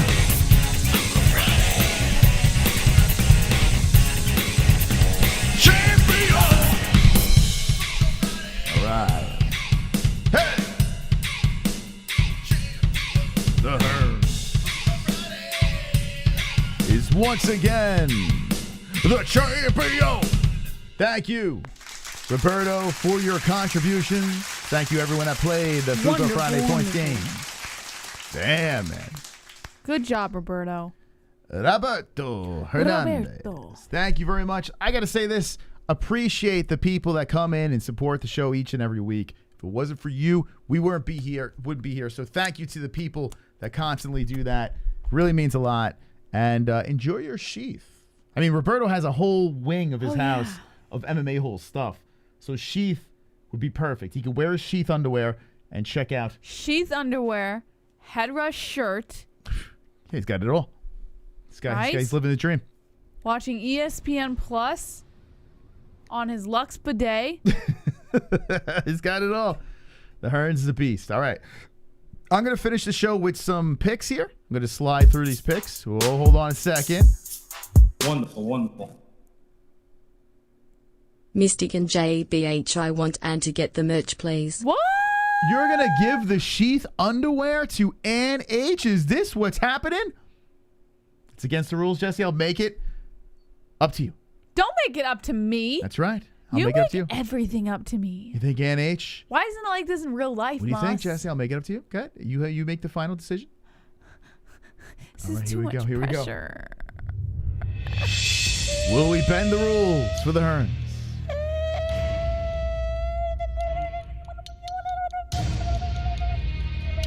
What do you say in the chat?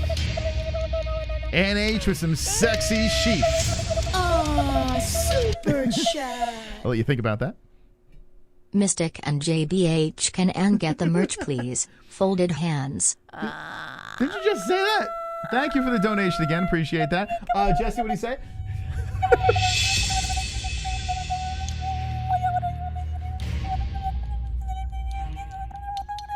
Okay.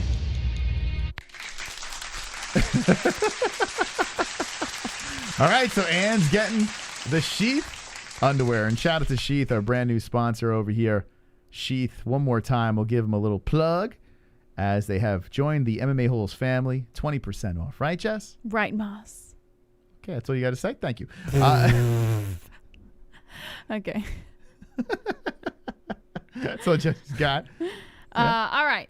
Oh, shit. Sorry. No, sheath, not shit. Sheath. Oh, sheath. When it comes to underwear, there's nothing more important than comfort. Can we do that for now on? Instead of saying shit. Sheath. Yeah, let's say sheath. Oh, son of a... Bullshit. Bullshit. That's such bullshit, Moss. All right, guys and gals of the chat, as long as Sheath is our sponsor, we are going to substitute shit with sheath, and we're going to say bullsheath, full of sheath, You know, all that stuff. Really sheath the bed over here. Yeah, sheath the bed. Let's go. Let's go. Okay, let's go. All right, so how do you get this?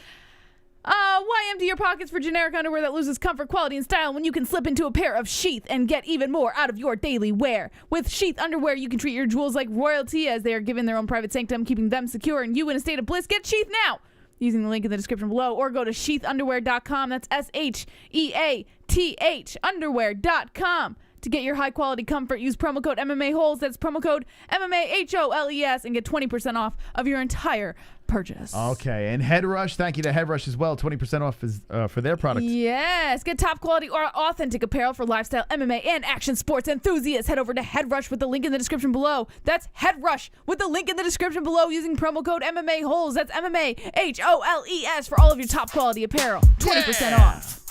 Wonderful, wonderful. Love Head Rush. Uncle Mike H. Roberto, your WW brother. Wonderful, There you go, Mike H. Man, you guys. Who's gonna get the underwear, Mike or Ann? Who's actually the knitter, right? He said the knitter. That is the question. Oh man, the knitter's gonna look great in that underwear. All right, here we go. Let's see, mybookie.ag. Bet on all of your favorite live sports, all the way from NFL, NBA, MLB, UFC, MMA are the most important ones. There's also an online casino that you can play your hand at. Use promo code MMA-Holes. That's MMA-HOLES at mybookie.ag. Link in the description below, and you will receive a 100% match on your first deposit. Okay, and if you are going to buy the pay-per-view tomorrow night, UFC 270, it would really help us. If you're going to, only if you're going to buy it, use our link in the description, ESPN Plus. ESPN Plus. For as little as $6.99 a month, you can watch all of your favorite live sports, live UFC fight nights, and UFC pay-per-views. Helps us out, helps ESPN out, but most of all, it helps out you.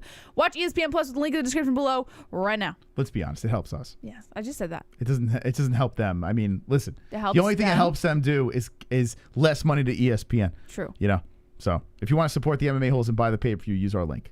And shout out to ESPN Plus for letting us have that privilege. Okay, here we go. Let's go to the picks here. Let me rattle through these things as I am going to pick Demopoulos. Going with Demopoulos. Actually, am I going to pick Demopoulos here? Let me see. Demopoulos is, damn, she hasn't, she's on a little bit of a, she's a favorite on this. Let's see. Her opponent is Lupita Godinez. She lost to in her debut. JJ Aldrich. Both girls lost their debut. 37 versus 33. 5-3, 5-2. I mean, who gives a fuck about this fight? Oh, wasn't Demopoulos the one that did that split on stage? Yes. Was that her? Yes. All right, I'm going to go with her just for that. Because she had that nice ass, right? Yeah, it was like hanging out of her She's got that young bleached ass, so I'm going to go with that one. By a sexy decision. Wow, I'm really picking boring fights here. All right, here's decision. All right, this one I'm having a tough time with. Matt Frevola, who fights at Law MMA. You know, the Longo boys over there. Long Island guy on a 2-fight losing streak. The last one, he got smoked by McKinney. And let's see. He got the Armand Sakorian. How do you say this guy's name? Sarukian, excuse me. Decision loss. Before that, the last win was 2 years and 3 months ago against Luis Pena. Let's see. He is a favorite, though, over a man from Mexico coming in from the Ultimate Fight. I mean, the Contender Series, excuse me. Looking at the two, just sizing them up, I kind of want to go with Mexico in this one. Am I crazy on this? Like, Frevola should win. He's got the experience. He's not a bum. He's a tough, solid fighter. But I just kind of feel Mexicano is going to get the win. Let's see. He's got the Knockout Contender Series. Before that, he's got a submission, knockout. I mean, he's been finishing all these fools. And he's an under. All right, I go with this guy. Frevola, I'm sorry, buddy, but I think you might get fucking slept again. All right, I'm going to do it. I'm going to pull the trigger and go with the under, and I'm going to go in like second round. What do you think? Is this a bad pick? I actually have the same thing as you, except I have the first. Wow, so we're both going against Frevola? Mm-hmm. Nice guy from Law MMA. But yeah, I don't know. I kind of, when I was watching them face off, I was like, I think I'm going to go with the Mexican kid. What do you guys say in the chat? I'm curious what you guys think. Easy money. Someone going night night says Kendall. Viva la Los Mexico says Drunk Savage. Hardworking says Sean Hart. Uncle Mike H says Sean Hart. Coach Jeff coached Frevola over here in Tampa. One thing I did notice that Frevola looked like he was in great shape. He did. I don't know. My heart's going Mexico. Turning up in Tijuana, Mexico, says Kendall. Gavin dropping the Mexican flags in the chat. Okay, here we go. Tony Gravely, who fought in CES over there, CES champ, lost to Manes in the last fight. He's actually undersized in this one too, but he's a pretty big favorite. Anthony Burchak, let's see, 5'6" versus 5'5", but Oliveira looks so much bigger. That's weird. What do you have, stilts on at the fucking? How did this one happen? Yes, he had stilts on. I kind of want to go with Gravely though, man. I got to go with the Massachusetts guy, right? Actually, they have him in Coconut Creek, Florida. So would he move to Florida? Gravely? Sure. I thought he was in Massachusetts. I have no clue, Moss. How dare you? Okay, what are we doing with this guy? Another contender. See, picking these fights, so fucking tough. We don't know what we're going to get from these guys. So this guy has a submission. For Sicario. Holy submissions here. Gravely can grapple. A decision. All right. Since he got a decision in his contender series, I'm going to go Gravely by a decision. Man, oh man, I'm picking whole fucking decisions. One finish. Let's see what we got here.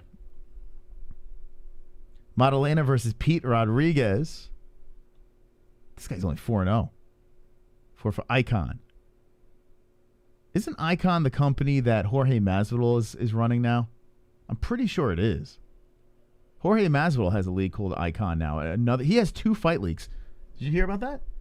Jorge's got the Game Bread FC, and then he's got like a thing called Icon or some shit. I wonder if it's the same company. I don't know anything about that guy. I don't know anything about either of these guys. This guy came from the contender series. What the fuck am I going to go with? We got Australia versus U.S. Arizona. Oh, shit. Don't want to go against Arizona, but this Aussie guy looks tough.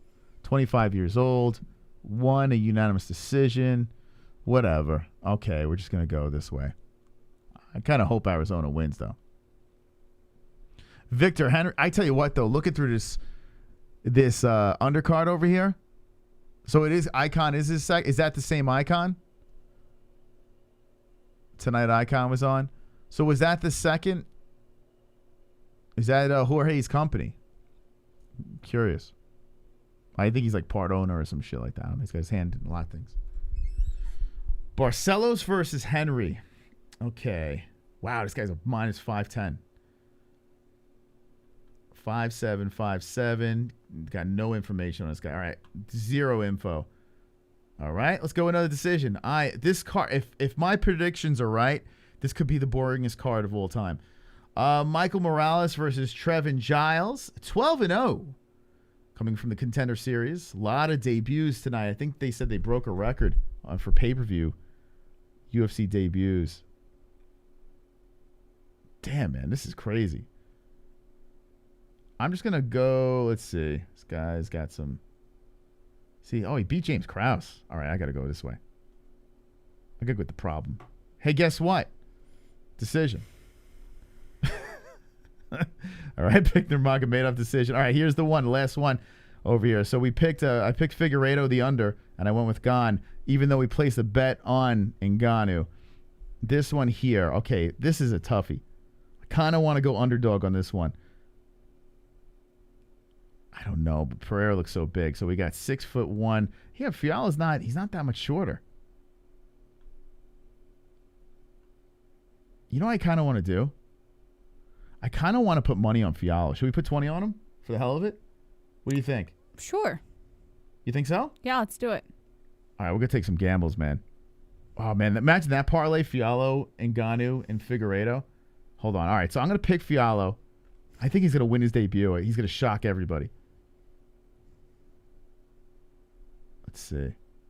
He's been fucking knocking fools out. He's a tough son of a bitch. I'm going to go Fiala decision. But what I'm going to do is I'm telling you, man, don't sleep on this fight. This fight's wild. Fiala making his UFC debut. He's got a chip on his shoulder. Portugal has got a big following. Pereira is a very athletic, fun guy to watch. But, once you pass that first round, it could go in favor of Fiala over here. So this is going to be a massive underdog here. Let's look at this again. Fiala is a plus 220. If we drop 20 on him, man, we might have a real shit night tomorrow. We might have a real shitty night. Hold on a second here. I got to refresh the page. We might be having ourselves a real bad night. Throwing away good money. Listen, we could be making a nice little. This would be fucking crazy if we hit this one, but it's not super insane. Why can't I make this bet? Maybe it's a sign. Oh, here we go. Wait, what the fuck? Close that up. Okay, click on this. Is it our internet? Like, what the hell's going on? You have 4 things in your bet slip. I have 4 things? You just added it to your bet slip. Oh, there we go. All right, get rid of that. Get rid of that. Get rid of that. No, I didn't know that. All right, so let's see, $20. $20 straight up, you win 44. What do you think? Should we just try it? Yeah. All right, fuck it. Let's go. Wait, you have to choose. What the fuck am I doing wrong here? All right, here, let's get out of this. Let's try this again. Here we go. Open it up. I'm trying to lose some money here. $20. All right, there we go. Place bet. All right. 44 bucks. Imagine if we parlayed these, could you imagine we parlayed those 3? All right, let's take a shot. Let's take a shot. Tomorrow is going to be a degenerate night. Went 3 underdogs with Ngannou, Figueiredo, and Fiallo. Sadly, I'm most confident about Fiallo. I think Fiallo's going to have a good debut. A lot of casuals out there don't know who he is. There we go. Okay, here we go. By the way, this is my bookie money, guys. That's what it is, friends. So the money that we use it's sponsored money. We said this before. We said this before. That's how we roll over here, because we're broke. We're flat broke. We're fucking broke here. So we're sponsored by MyBookie. If you're gonna gamble, it's the site to do it, though, for sure. MyBookie.ag, and let's try to win some money. Let's try to get it done. But I can't put any locks here. I'm trying to think what stands out. Is there a fight that stands out in this card that's a lock? What do you think? Was there when you make your picks? I don't know, Moss. I don't know. You getting tired, huh? A little bit. Okay, and I see you're fading on me. Okay, I gotta go. Jesse's tired. All right, we'll see you tomorrow. What time the fight start tomorrow? Let's see. We're losing her. Just click prelims, early prelims. Yeah. 5. Is that Eastern? Oh, that's not Eastern time. Early prelims. It's 5 our time, right? Is that 5 Eastern time? I don't know. It's a great question. We have a stream scheduled, so go over to. I'll show you. We have a stream scheduled, so just hit that notification bell. Make sure you subscribe. 6 p.m. Eastern. Early prelims at 6 p.m. Eastern time. So 5 p.m. Eastern time, I guess. So for us, it would be about 4. All right, here you go. So they're saying 6 p.m. Eastern time. That's what. Okay, so here we go. We have a stream scheduled right over here. We'll drop it in the chat. I see Glove Touch. He says, I'm on the wrong stream. Go over here. Hit the FOOK and like button. Share the stream. Tomorrow we're partying on the MMA-Holes on this stream right over here. It's set. It's ready to go. Hit the fucking notification bell. Subscribe to the channel. Hit the FOOK and like button. And we'll see you in a couple hours. Thank you guys so much for joining us. Thank you to our sponsors, Head Rush, Sheath, MyBookie, and ESPN Plus. Promo code MMA-Holes. That's MMA-HOLES for all of your discounts on all of your favorite products. Make sure you guys hit the subscribe, hit the notification bell, hit the like button, and we will be live again tomorrow for the entire card. So make sure you guys join us for that. And as always, don't bleach your a-hole. Bleach your MMA hole. Wait, what? I don't know. Don't be an a-hole. Be an MMA hole.